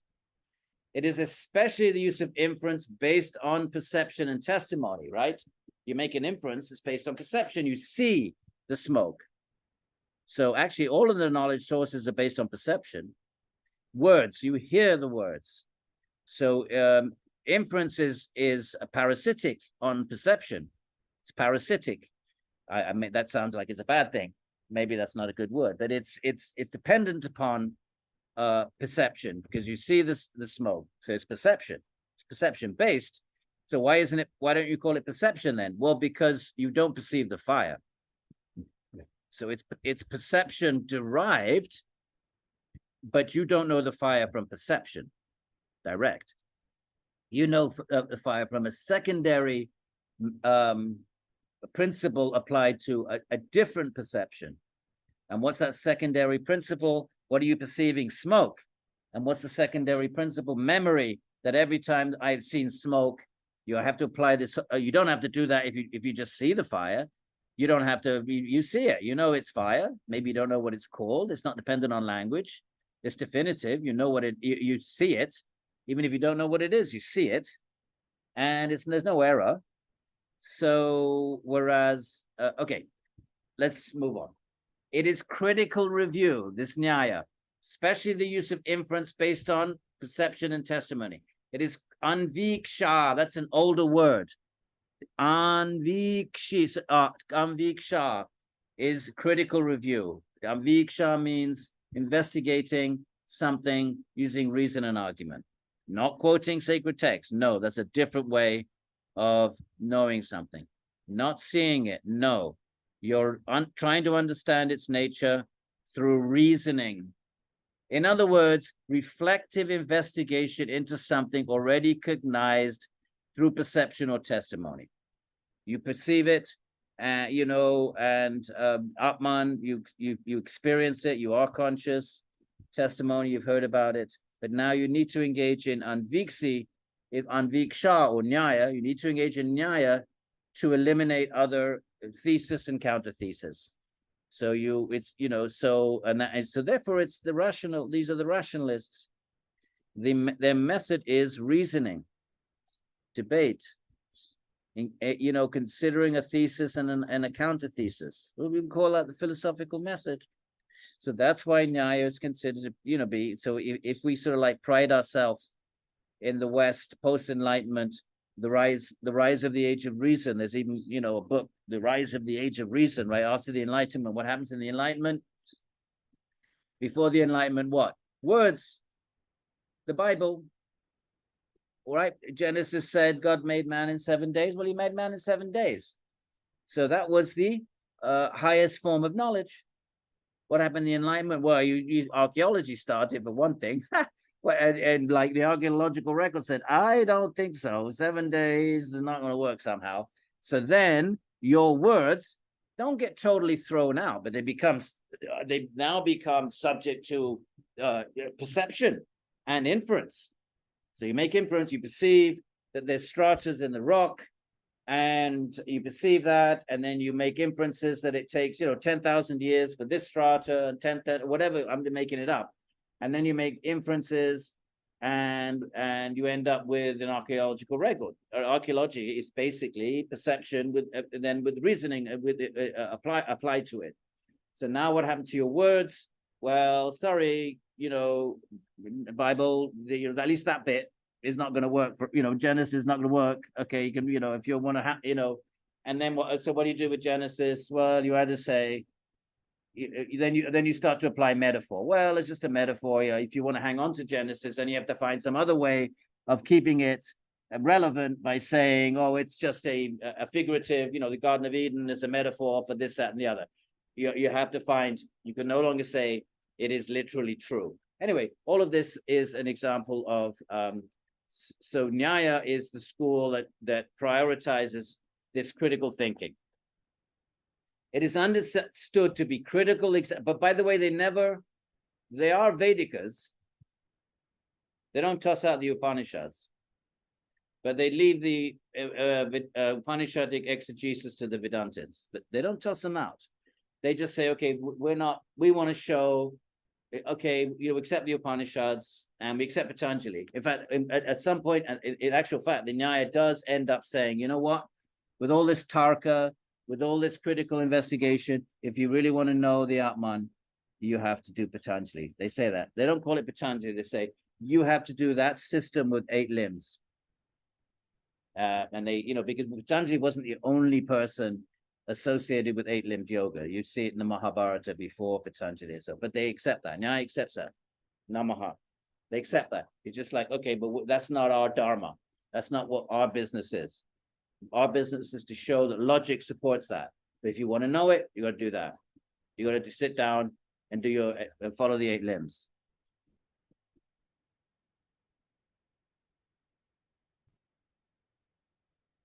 Okay, it is critical. So, since it proceeds in this way, a subsequent investigation into the findings of perception and testimony, right? you've got to now investigate subsequently, right? Your perception, one yogi saying that he perceived the Atman, Buddhist yogi, no, I went into Samadhi, there's no Atman there. There's only momentary flow. Okay, all right. Oh, what about words? Oh, well, our Upanishads say there's an Atman. Oh, well, our Buddhist teachings say there's not. So it's subsequent, it is subsequent investigation into the findings, perception, and testimony. It is understood to be critical examination, right? So Nyaya says, yes, we accept the Upanishads, but we're not going to, there's no point quoting the Upanishads. What is the point in quoting the Upanishads to a Buddhist who doesn't accept the Upanishads? What's the point? Where's the conversation going to go? Our Brihadaranyaka says this, that. The Buddhists are going to say, our Buddhist text says this, that, and the other. Where's the conversation going to go? Our yogi, our Mr. Patanjali, he sat under a tree, Chitta Vritti Nirodha, Dharana, Dhyana, Samadhi, Savitarka, Nirvitarka, Savichara, Nirvichara, going, or Asmita, Ananda, bada boom, Nirbija, eternal Atman. Buddhist is going to say, our Buddhist sat under the other tree, or the other, right next to your tree, and we had our tree. Our Buddhist was going strong next to our tree, and he did his stuff, and he ended up and he says, there's no Atman there, they're talking about. There's only momentary flow of consciousness. So then where's the conversation going to go? So therefore what? Therefore, this verse says, it's subsequent investigation into the findings of perception and testimony. Subsequent to that. If you all agree on the Upanishads, then you don't have doubt. And if there's no doubt, then there's no need for philosophical investigation. Remember, doubt triggers the philosophical inquiry in the first place. What triggers philosophy? Doubt. There's no doubt, then that's it. You're all right. You hold hands and chant Om. But if there's doubt, then it's subsequent investigation into the findings of perception and testimony. It's understood to be critical examination. It is the science of demonstration, of systematic study. However, if an inference is contradicted by perception, it is illegitimate. It's pseudo. In other words, inference has got to always be, here's a difference actually between analytic philosophy, some forms of analytic philosophy, and Nyaya's is like, it cannot be contradicted by perception. So in analytic philosophy, something could be logically true, but be not exist. You could logically come up with an argument that logically, like you could say, I don't know, I'm making this up, this may not work. Let's see if I can make it work. I haven't studied analytic philosophy. I have no interest in anything that doesn't lead to the Atman, my friends, but actually Bhagavan. But let's try. Maybe someone can help me. You can say, okay, let John be an apple. John is an apple. The apple is red and juicy. Therefore, John is red and juicy. I mean, I don't know if that, but that's analytic philosophy. The members of the syllogism don't have to be true. Nyaya would say, what a stupid waste of time. What are you going to do at a moment of death? With that sort of thinking. Oh, let me be dying. Let death not be real. Therefore, I am not dying. What's good is that? So therefore, the members of a syllogism, the member of a deductive, have to be real. They have to, let's say, how do they put it? An inference that is contradicted by perception. John is not a red, juicy apple. You might come up with a syllogism that works analytically. If A is B and B is C, therefore A is C. So it might be able to fit that structure, but if it's contradicted by perception or testimony, it's illegitimate. It's a pseudo demonstration, silly waste of time.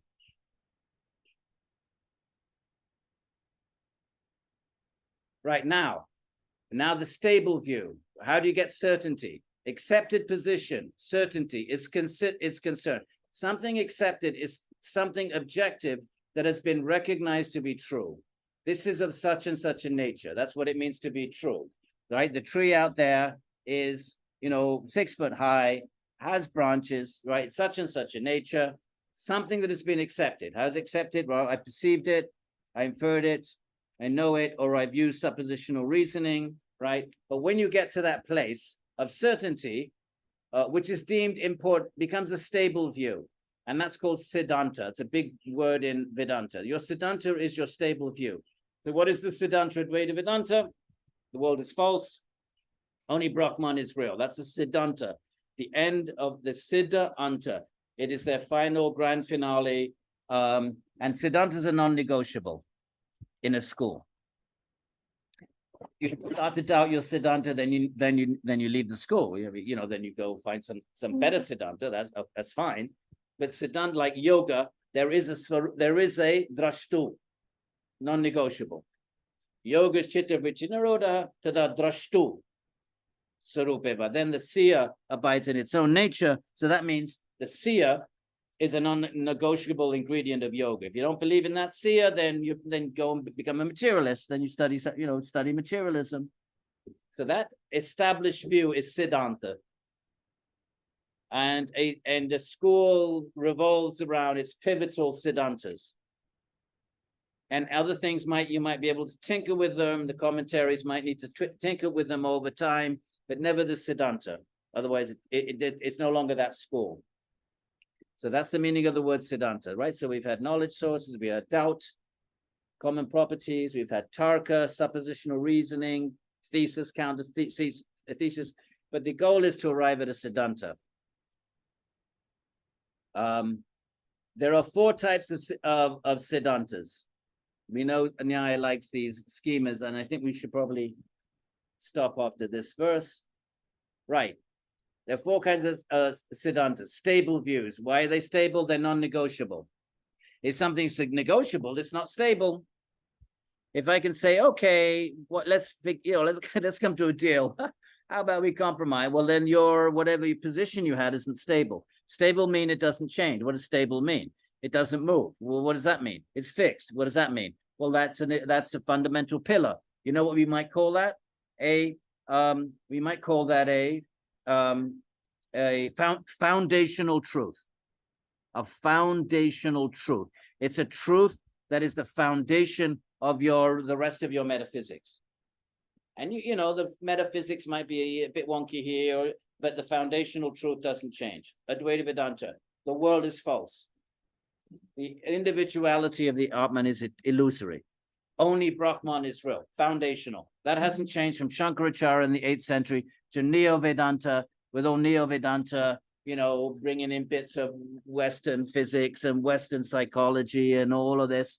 But the foundational truths must remain the same. Otherwise, you can't call it. You're using the name Advaita inappropriately. Foundational truth. Vaishnavism. There is a God distinct from the world, distinct from the soul. Foundational, non-negotiable. That's the Siddhanta. So there are 4 types of these Siddhantas. Because of the differences, there's different types of stable views. Number 1, accepted by all systems. So, for example, that there is karma and reincarnation is a stable view that joins the Buddhists and the Nyayikas. That's stable. So if it's stable, you don't need to debate it. Both accept karma, reincarnation. Both accept liberation. And a third, so they accept those 3 things, right? So that's one type of Siddhanta. So that's a Siddhanta shared by Buddhism and Nyaya, but accepted in a single system. There's an eternal Atman, Nyaya, not Buddhism. Accepted from a topic. He's going to explain it. Accepted on the basis of a supposition. We'll read this verse and we'll call it a day, my friends. Okay, now the first of these 4. A position accepted in all systems is something that is accepted within at least one system while not being opposed. So it doesn't necessarily have to be embraced or at the forefront, but it's not opposed by any other system. So then it's stable. It becomes unstable if it's opposed, and it's opposed by a thesis, counter-thesis.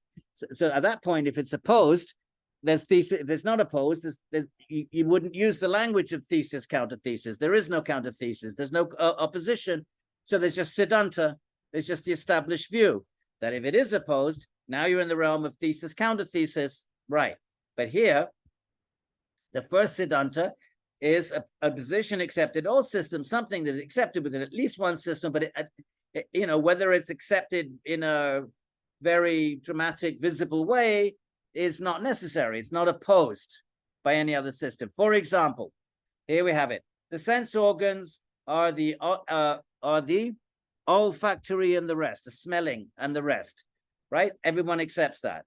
Smells, tastes, and are objects of the sense organs. Everybody accepts that. Earth and the rest are material elements. Buddhists and Nyaya accept that. What else?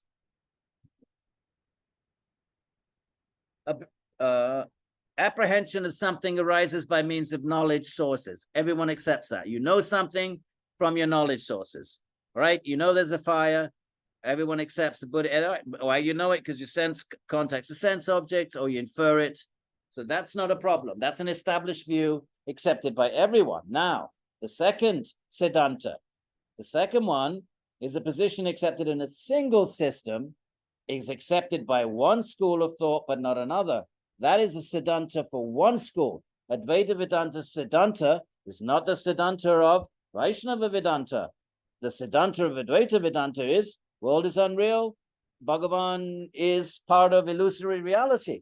Well, that's their Siddhanta. It's not Vaishnava Siddhanta. So that's the second, right? Keep our eye on the ball. 4 types of Siddhanta. We're not talking about true or false here. We're talking about established views. An established view can be, obviously they debated the established views. The established view of Buddhism of everything is momentary. The fact that it's established in the school doesn't make it true. The opposing schools might think it's false, but it's established in a school and non-negotiable, and unless the school just gets eradicated from the intellectual landscape, the schools continue to debate. Now, the second Siddhanta is accepted in a single system. For example, on the part of adherence to the Sankhya system, right? So the Sankhya accepts this, not the other schools. What is the Siddhanta for Sankhya that is not Siddhanta for the others? There is the following. What's the following? The non-existent does not come into existence. Sankhya, everything that comes into existence comes from Prakriti. So the existent is already there. Prakriti is also Sat. Different kind of Sat from Atman. Atman is also Sat, ongoing. But Prakriti is also Sat. What's the difference then between Atman and Prakriti? The second thing. Prakriti is Achit. Atman is Chit. Okay, there's a difference. But they're both Sat. So Sankhya says, Buddhi, Ahankara, you've all seen your charts, the qualities, the Indriyas, the elements, they all have to come from an existent, not from a non-existent. So the non-existent does not come into existence, says Sankhya. The existent does not fall into and things don't go back into non-existence. At the end of the creative cycle, all right, earth dissolves into water, water dissolves into fire, okay, fine. It dissolves into mind dissolves into Buddhi, but it dissolves back into Prakriti in between the cosmic cycles. It doesn't go back into non-being. That's Sankhya, right? What else does Sankhya say? Conscious beings are not different in kind. One Atman is the same as another Atman. The difference is only in the body and the subtle body and the gross body. These are Siddhantas true for Sankhya, but not all true for Nyaya. What else? Distinctiveness holds only regarding bodies, right? There's only distinction in the bodies, the sense organs, minds, but not in the Atman. But Nyaya takes a different view. On the part of adherence to Nyaya, we have the following. The creation of the world is caused by karma. Vice gives rise to karma. One conscious being. So the different from Sankhya says all Atmans are the same. Nyaya would say they're different. They have, for reasons I don't want to get into. And Nyaya would say that a whole is a new thing. A pot. You make a pot. It's different from its ingredients. Sankhya would say, no, the pot is just really a manifestation of the 3 gunas that manifests as a pot. He's got monkeys. We have a problem with monkeys here. They rip everything to shreds. So it's not their fault. We've completely, Vrindavan is just decimated the natural environment. And there's trillions of monkeys, and they're not going to shoot them. In the West, they just shoot them. Here they don't. And they live off foraging. They forage all the thrown away food. Vrindavan, there's a lot of ashrams. They give free food. A lot of beggars come here. A lot of sadhus. So the pious and the wealthy have lots of food programs, and people eat, and then they throw the leaf plates away. And then the monkeys, they live off that. There's no berries left. There's no fruit trees left. But they're very aggressive. They'll take the glasses right off your face. I know, these are my Vrindavan glasses. They cost $2. I'm not going to bring my $100 American glasses to Vrindavan. No, that's sitting in my trunk. I have like 3 or 4 pairs of these because they'll take them. They whip. I mean, you don't wear them. You put a Badraksha. Don't be wearing any glasses. You put them in your pocket. They'll snatch them right out your pocket anyway. So Lakshman's out. My friend, my host is out there. You have to have a a stick. So walk around with a stick. No, you're not going to hit anything. But monkeys, they might be afraid of a stick. Actually, they become so aggressive now. They're not afraid of sticks. And the kids get bitten. You know, just yesterday I was with my, I have an artist that does some work for the temple, for my little temple, and his little kid got bitten in the courtyard of their house.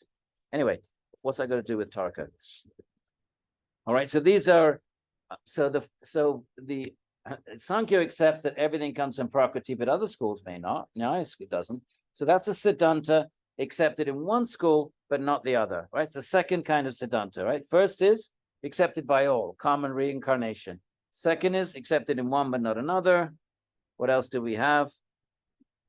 When one thing is accepted, right, the third thing now, because it is entailed by something else that has been established, it is position accepted from a topic, right? Let's go back to our Siddhanta verse. 4 types of Siddhanta, accepted positions. 1, accepted by all systems, karma reincarnation. 2, accepted in a single system, that objects of the world come from Prakriti. The Sankhya says that, but Nyaya doesn't. 3, accepted from a topic. Okay, now we're accepted from a topic. Well, what does he mean by that? Right. When some expressible fact has been accepted, other things come along as presupposed. Things that are based on that. So if you accept one thing as a Siddhanta, well, it brings some baggage along with it. Okay, for example, what? So any presuppositions would then be, so those other things would be Siddhantas accepted from a topic, from something else. For example, right, what's an example of, I accept one thing as a Siddhanta, but it brings along other bits and pieces with it. Well, for example, what? The knowing subject, right, whenever that means Atman, is distinct from the body and the sense organs, right? So here's the Siddhanta. Yoga, Nyaya, Vedanta all share that the Atman is distinct from the body and the sense organs, since there is apprehension of a single thing simultaneously through the organs of, right? One of the arguments for an Atman is you can see something and touch it at the same time.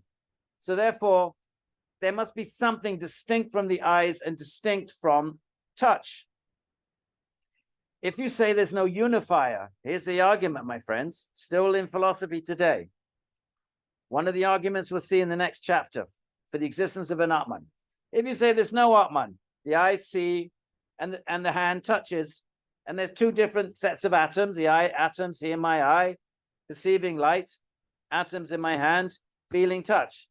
No need to posit an Atman. Nyaya would say, how can you do them simultaneously then?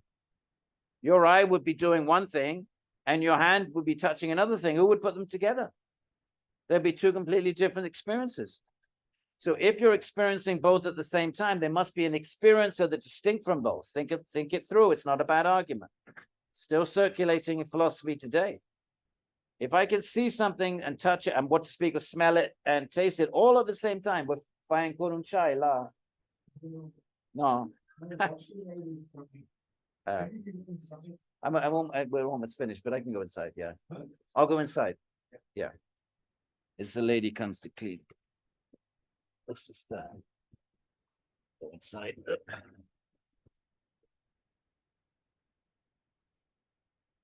One thing about in Vrindavan, you get to hear the cheesy music all the time.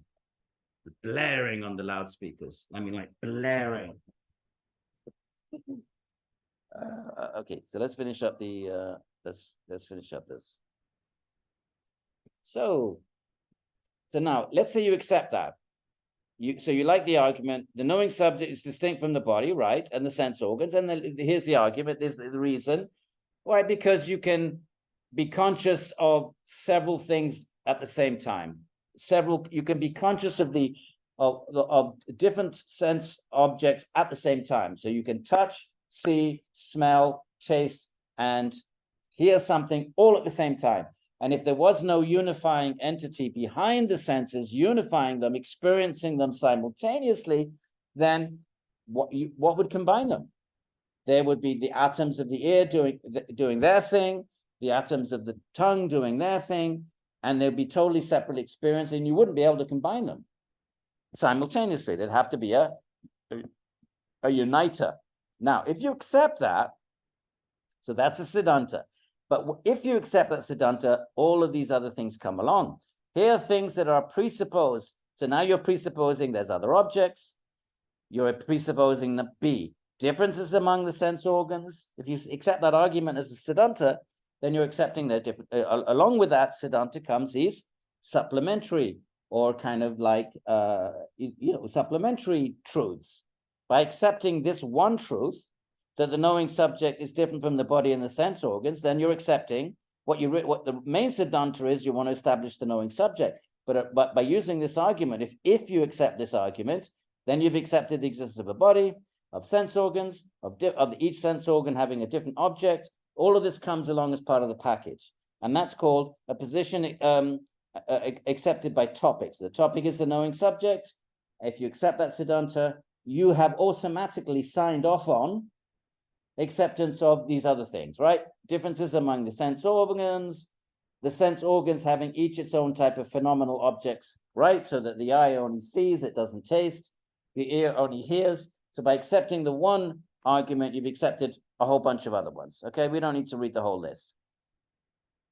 And now the fourth type of siddhanta, right? Go back to this is all on the one sutra on 4 types of siddhanta, accepted position siddhanta. 1, accepted by everybody, karma reincarnation. 2, accepted in a single system. An example he gave was Sankhya, that all matter comes from Prakriti. But not everyone would accept that.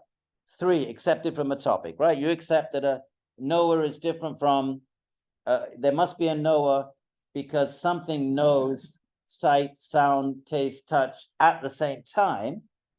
If there was no knower, no consciousness, uniting them, each would be doing its own thing. There'd be a chaos of experience, and no knower uniting them. Who knows what that would feel like? So if you accept a knower, then you've accepted a bunch of other stuff. Now the 4th, accepted on the basis of a supposition. What does that look like?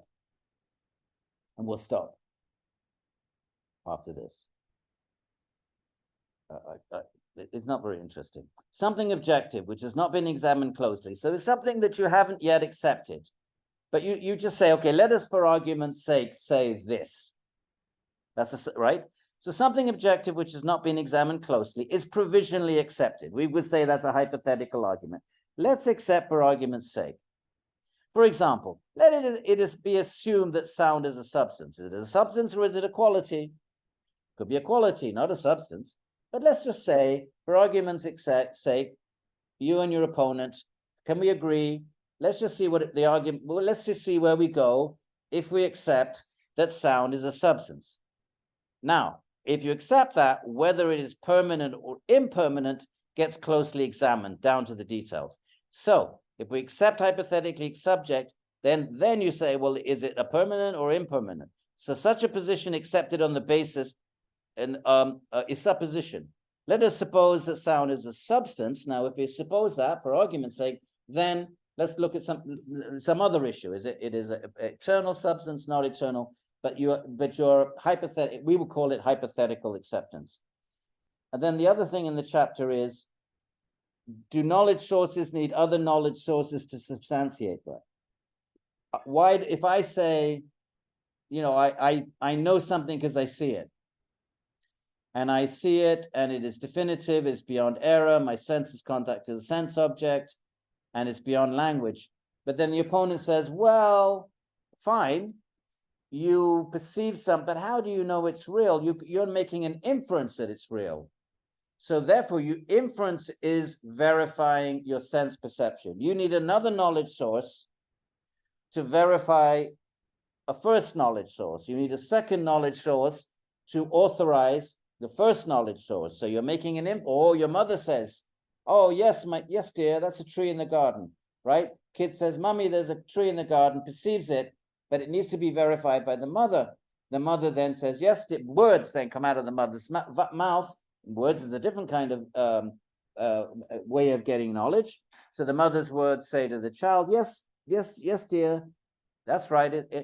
So therefore, to really know something, that thing has to be, okay, that knowledge source has to be authorized by another knowledge source. That's the opponent. And then the argument is, well, if that's the case, then you would need a third knowledge source to verify the second knowledge source, and then you end up in an infinite regress. So the Nyaya takes the position, knowledge sources are self-illuminating, like a lamp. A lamp illuminates itself and it illuminates the room. So sense perception is it validates itself and it knows something outside of itself. So in the same way as a lamp illuminates, it is its own illumination. A lamp illuminates the room. You can say, well, how do we know the lamp illuminates the room? We need another source of knowledge to make sure that the lamp, is doing what it's supposed to do. No, the lamp illuminates itself as well as illuminating the room. So it's self-validating in addition to providing knowledge. So therefore, each of the knowledge sources validates itself in addition to evaluating the object of knowledge. Remember, you have the knower, you have the knowledge source, you have the known, and then you have the knowledge episode. Four things of knowledge. Okay, who are we going to test? Shiva and Kurt. Come on, Shiva and Kurt. There, look at Shiva and Kurt. All they're snug up there, snug as a bug on the sofa there.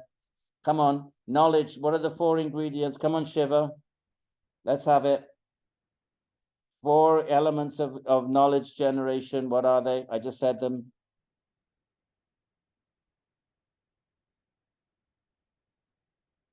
I was discussing with Kurt at that time, Edwin, I'm sorry. Okay, Kurt, come on, step in.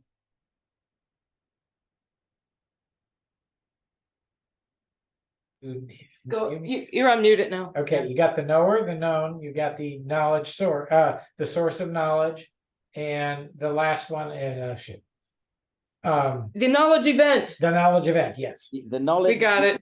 Yeah, the knowledge episode, the knowledge itself. Episode or event, yeah. The actual, either one. The actual knowledge itself it's a product of a knower encountering the known through a knowledge source. The product of those 3 ingredients produces knowledge. So knowledge is a 4th thing. It's distinct again. Well done. So when we'll finish up now. So now where were we? Down here. In here. So knowledge then, so the opponent says, is a skeptic. And there were skeptics, just like the Greeks. So there are skeptics in India that says, actually, we don't know anything. Because to know anything, you think you know it through a knowledge source, but I challenge the knowledge source. Prove to me that the knowledge source is reliable. You need another knowledge source to prove the first knowledge source. And then how do I know the second knowledge source is reliable? It's skepticism. I think pyro in the Greek is associated with that skepticism. I'm not sure you pronounce his name. Pyrrho. I think it's, but I've never said it out loud. And there were skeptics. I forget the names. There was a famous Advaitin, a skeptic, and a famous Shakta skeptic. And they questioned everything. You can never know anything. So a skeptic is going to be skeptical about everything, right? You think you've got it all nice and tidy, right? Perception, sense object, right? Definitive. You think you've got it all figured out, non-verbal, transverbal, blah, blah, blah. Well, we challenge it. Prove that that is a reliable knowledge source. Prove that even if you've got those conditions in place, how do you prove that's reliable? Just because your sense contacts a sense object, and you doesn't matter what it's called, and you think you definitively know it, and it's beyond area. Well, why challenge it? So then you need another knowledge source, and then you need a third one to validate the second one. And your skeptic wants to take you to a place of infinite regress, and say nothing can be known. So the Nyaya are realists and they're practicalists. We said that right at the beginning. So they would say the knowledge source, in addition to illuminating, right, the knowledge source is the pramana that links the knower and the known, and it produces knowledge, which is the fourth thing. So the knowledge source, in addition to producing that knowledge episode or event, it illuminates itself. And of course, a real skeptic would challenge that as well. I'm not saying that it's not challengeable, but that's the Nyaya realist position, to avoid an infinite regress. And then they'll say something, it works. Remember, they're practicalists. So there's the lamp of the light of the lamp, but ultimately they're going to say something like this. When it comes down to your real skeptic, they'll be like, look, the objector has claimed, Vatsyayana, sometimes we find that no further knowledge source is required, while sometimes we find that another source is required. There's no fixed rule. Okay, the objector has claimed, if perception and other knowledge sources are made known by other perceptions and other knowledge sources, then you face an infinite regress, which undermines your entire theory. Well, then you can say to the skeptic, well, why should you believe your skeptic philosophy? On what knowledge sources your skeptic philosophy established? By your own skepticism, your skeptical philosophy is undermined. So so right there, you've self-imploded. You've self-destroyed yourself. So we say, what? That is wrong. Why do Nyaya say it is wrong? If knowledge of perception or of another knowledge source as a source landed us in infinite regress, and this is where they cease being philosophers. They say, look, this is getting stupid. Skepticism is just silly. And that everyday action and discourse would not go on. We wouldn't be able to walk out the door. How do I know there's a door there? I see it. Well, I don't know my perception. How do I know my perception is valid? I need another knowledge source and another. No, you would never walk out the door. You wouldn't be able to do anything. You wouldn't be able to function. You wouldn't be able to go to the bathroom. How do you know there's a toilet behind that door? So, so everyday action and discourse would not go on with respect to certifiably known things. Right? Everyday action and discourse, they do proceed. I do get up and go to the toilet. So your skepticism is just, it's just full. It's just silly. It's just silliness.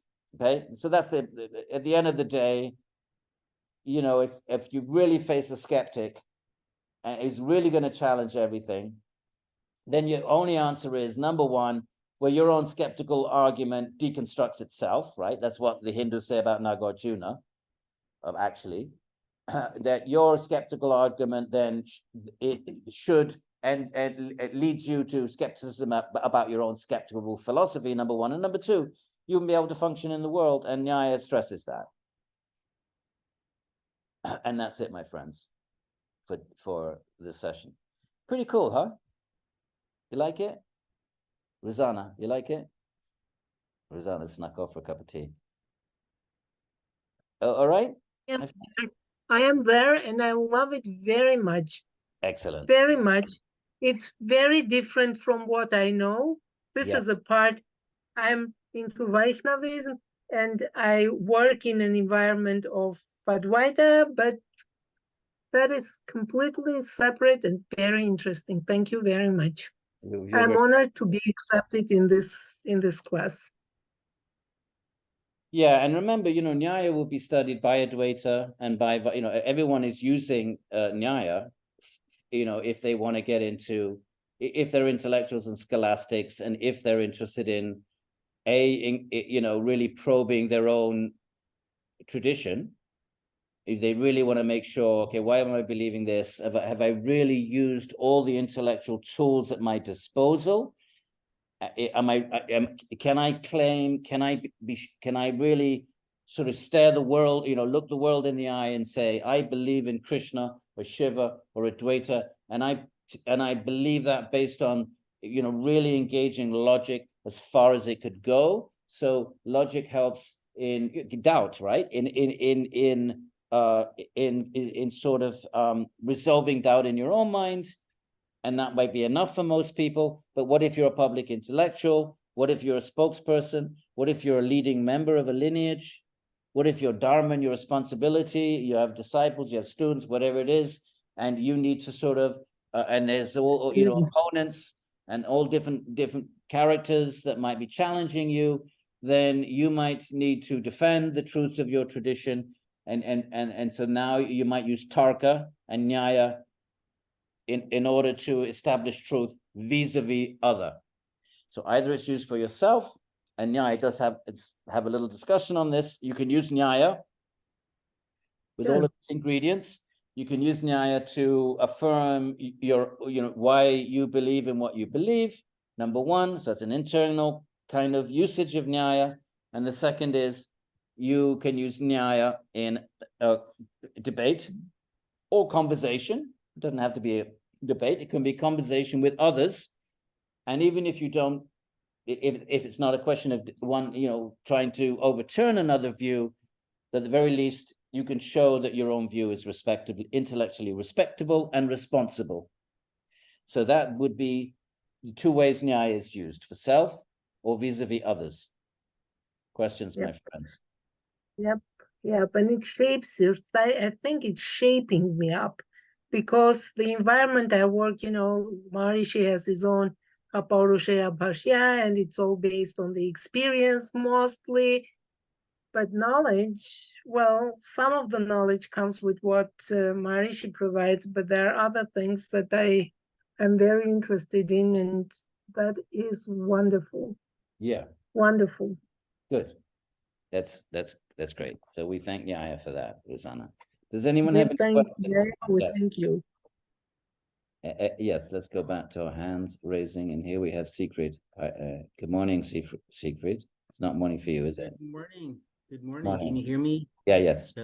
Yeah, okay. So I've been wondering about the disparity between the anatman and momentariness of Buddhism and the atman of yoga for a long time, and the argument always seems to be either one or the other. And I was wondering if you've ever encountered a third view, which might say something like there is momentariness, but there's reconstitution of self in each moment, such that the self that's reconstituted depends on memory and appears to be the same self. So in a practical sense, there's the longevity of the self, but in a microscopic sense, there's momentariness. Yeah, so I mean, that's my, go ahead. That's the Buddhist view. That's not an well, view. That is the Buddhist view. That is the Buddhist view, but what I'm saying is that the reconstitution is experienced as a permanent self. Yeah, that's still the Buddhist view. It is still the Buddhist view. Yeah, and the Buddhists and the Hindus would say, well, your reconstitution itself is momentary, your experience is momentary, and all ingredients of that so-called reconstitutive process, all of it's momentary, and memory is momentary. It's not that one memory is, in fact, that's what an argument they're going to give, that memory, you wouldn't have recognition if memory didn't survive. The tree I saw yesterday is the tree I see today. You wouldn't even have a notion of treeness unless the memory was at least stable enough to survive two separate incidents. So we'll see those arguments next chapter, Siegfried. Okay. See what you think. But I do remember there is an article about someone called Ratna something or other, which the author, I didn't really read it, is pitching as some kind of a halfway house between momentariness and permanency. And I have no idea how I would try to remember what that article was, but somebody has, I suspect that I myself would feel that you know, I mean, remember, doubt is when there are two things that have opposing properties. So either something's momentary or it's not, and they're irreconcilable.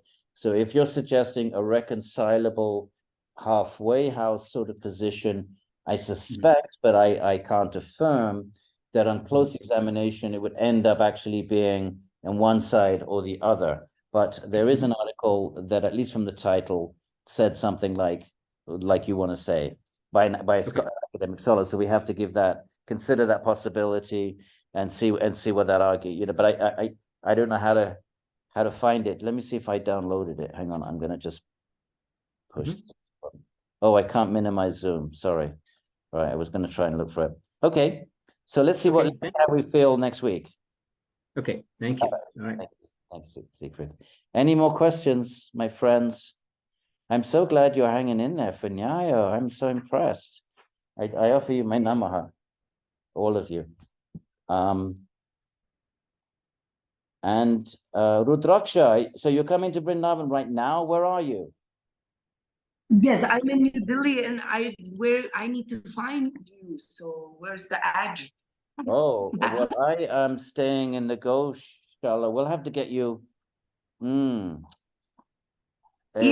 I can email you. Ho un studente che viene a Brindavan, che lo mando a Jiva, che devo fare? You can go to Jiva Institute. Okay, got you. My god brother, and I will tell them to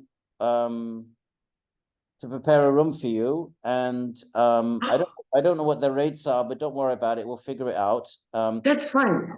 Yeah, because where I stay, I'll take you to the Gaushala, but we'll go to two Gaushalas. We'll go to the Bullshala, and then the Cowshala is where I live. But you know, it's a little bit of a, you know, I don't know if they just have people that are the Jiva Institute is a good place to stay. We'll do that, and then we'll go to the okay. So go to Jiva Institute, and it's in Sital Chaya. How are you going to get here? You know, I don't really know anything. Very moment to moment. I'm just thinking maybe I'll take a train or something. Do you have money? You've just froze. Okay, you froze, Rudraksha. I just traumatized you by the most convenient way to come is by taxi, and it's cheaper to get the taxi from Brindavan because if you get a Delhi taxi, the Delhi taxi is going to take you to Brindavan, and then it goes back to Delhi, and it's going to charge you 3 times as much as a Brindavan taxi going from Brindavan and back to Brindavan. That's the most convenient way. You're here in 2.5 hours. If you so you're saying pick. You can. It depends on you have money. If you don't, you can either take a bus or you can take the train. The train is going to be pretty, you know, I don't know. I haven't taken trains. I'll just take a taxi. All right. In that case, I'll take a taxi. We'd have to send one up, which means you'd probably have to stay in Delhi tonight.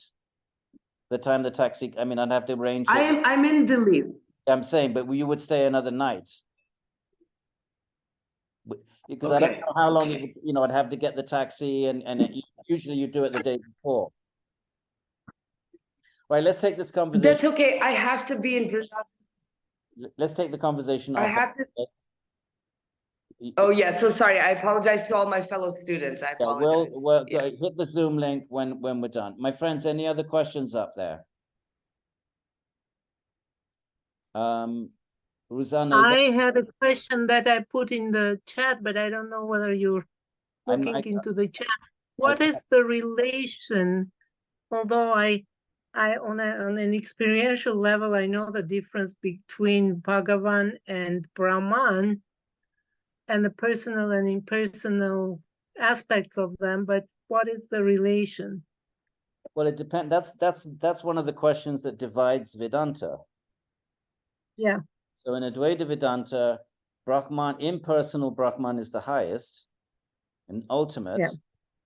And once Brahman is reflected in Maya, Mhm. Ishvara emerges, and then creation and all of that. That's all in the realm of Maya. It's unreal. The Mhm. Dvaita. In Vaishnava Vedanta, no, no, no, no, no, no, no. Bhagavan is eternally real, not a part of the Maya. It's beyond Maya. Maya is the Shakti of Bhagavan, not the other way around. The world is real and the souls are real. But that's a question that, Vedanta, did you do the Vedanta workshop?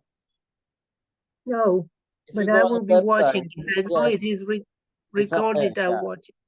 Have a little, watch that and see, and that way you really, that'll help you develop your thinking about it, and then we'll see what it looks like for you.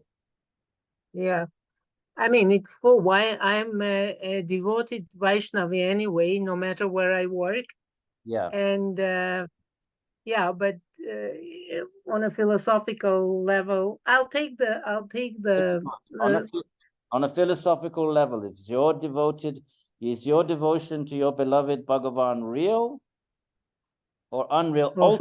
Ultimately, not conventionally. Obviously, conventionally it's real, but is it ultimately real and eternally real? That's you're talking about surrender, right? Yes, but in ultimate Advaita Vedanta, there's no surrender because there's nothing to surrender. Oh no, in Vedanta there is no surrender.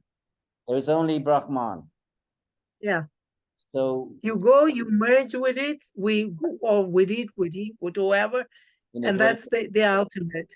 Yeah, but while Bhagavan is you always have relation with him.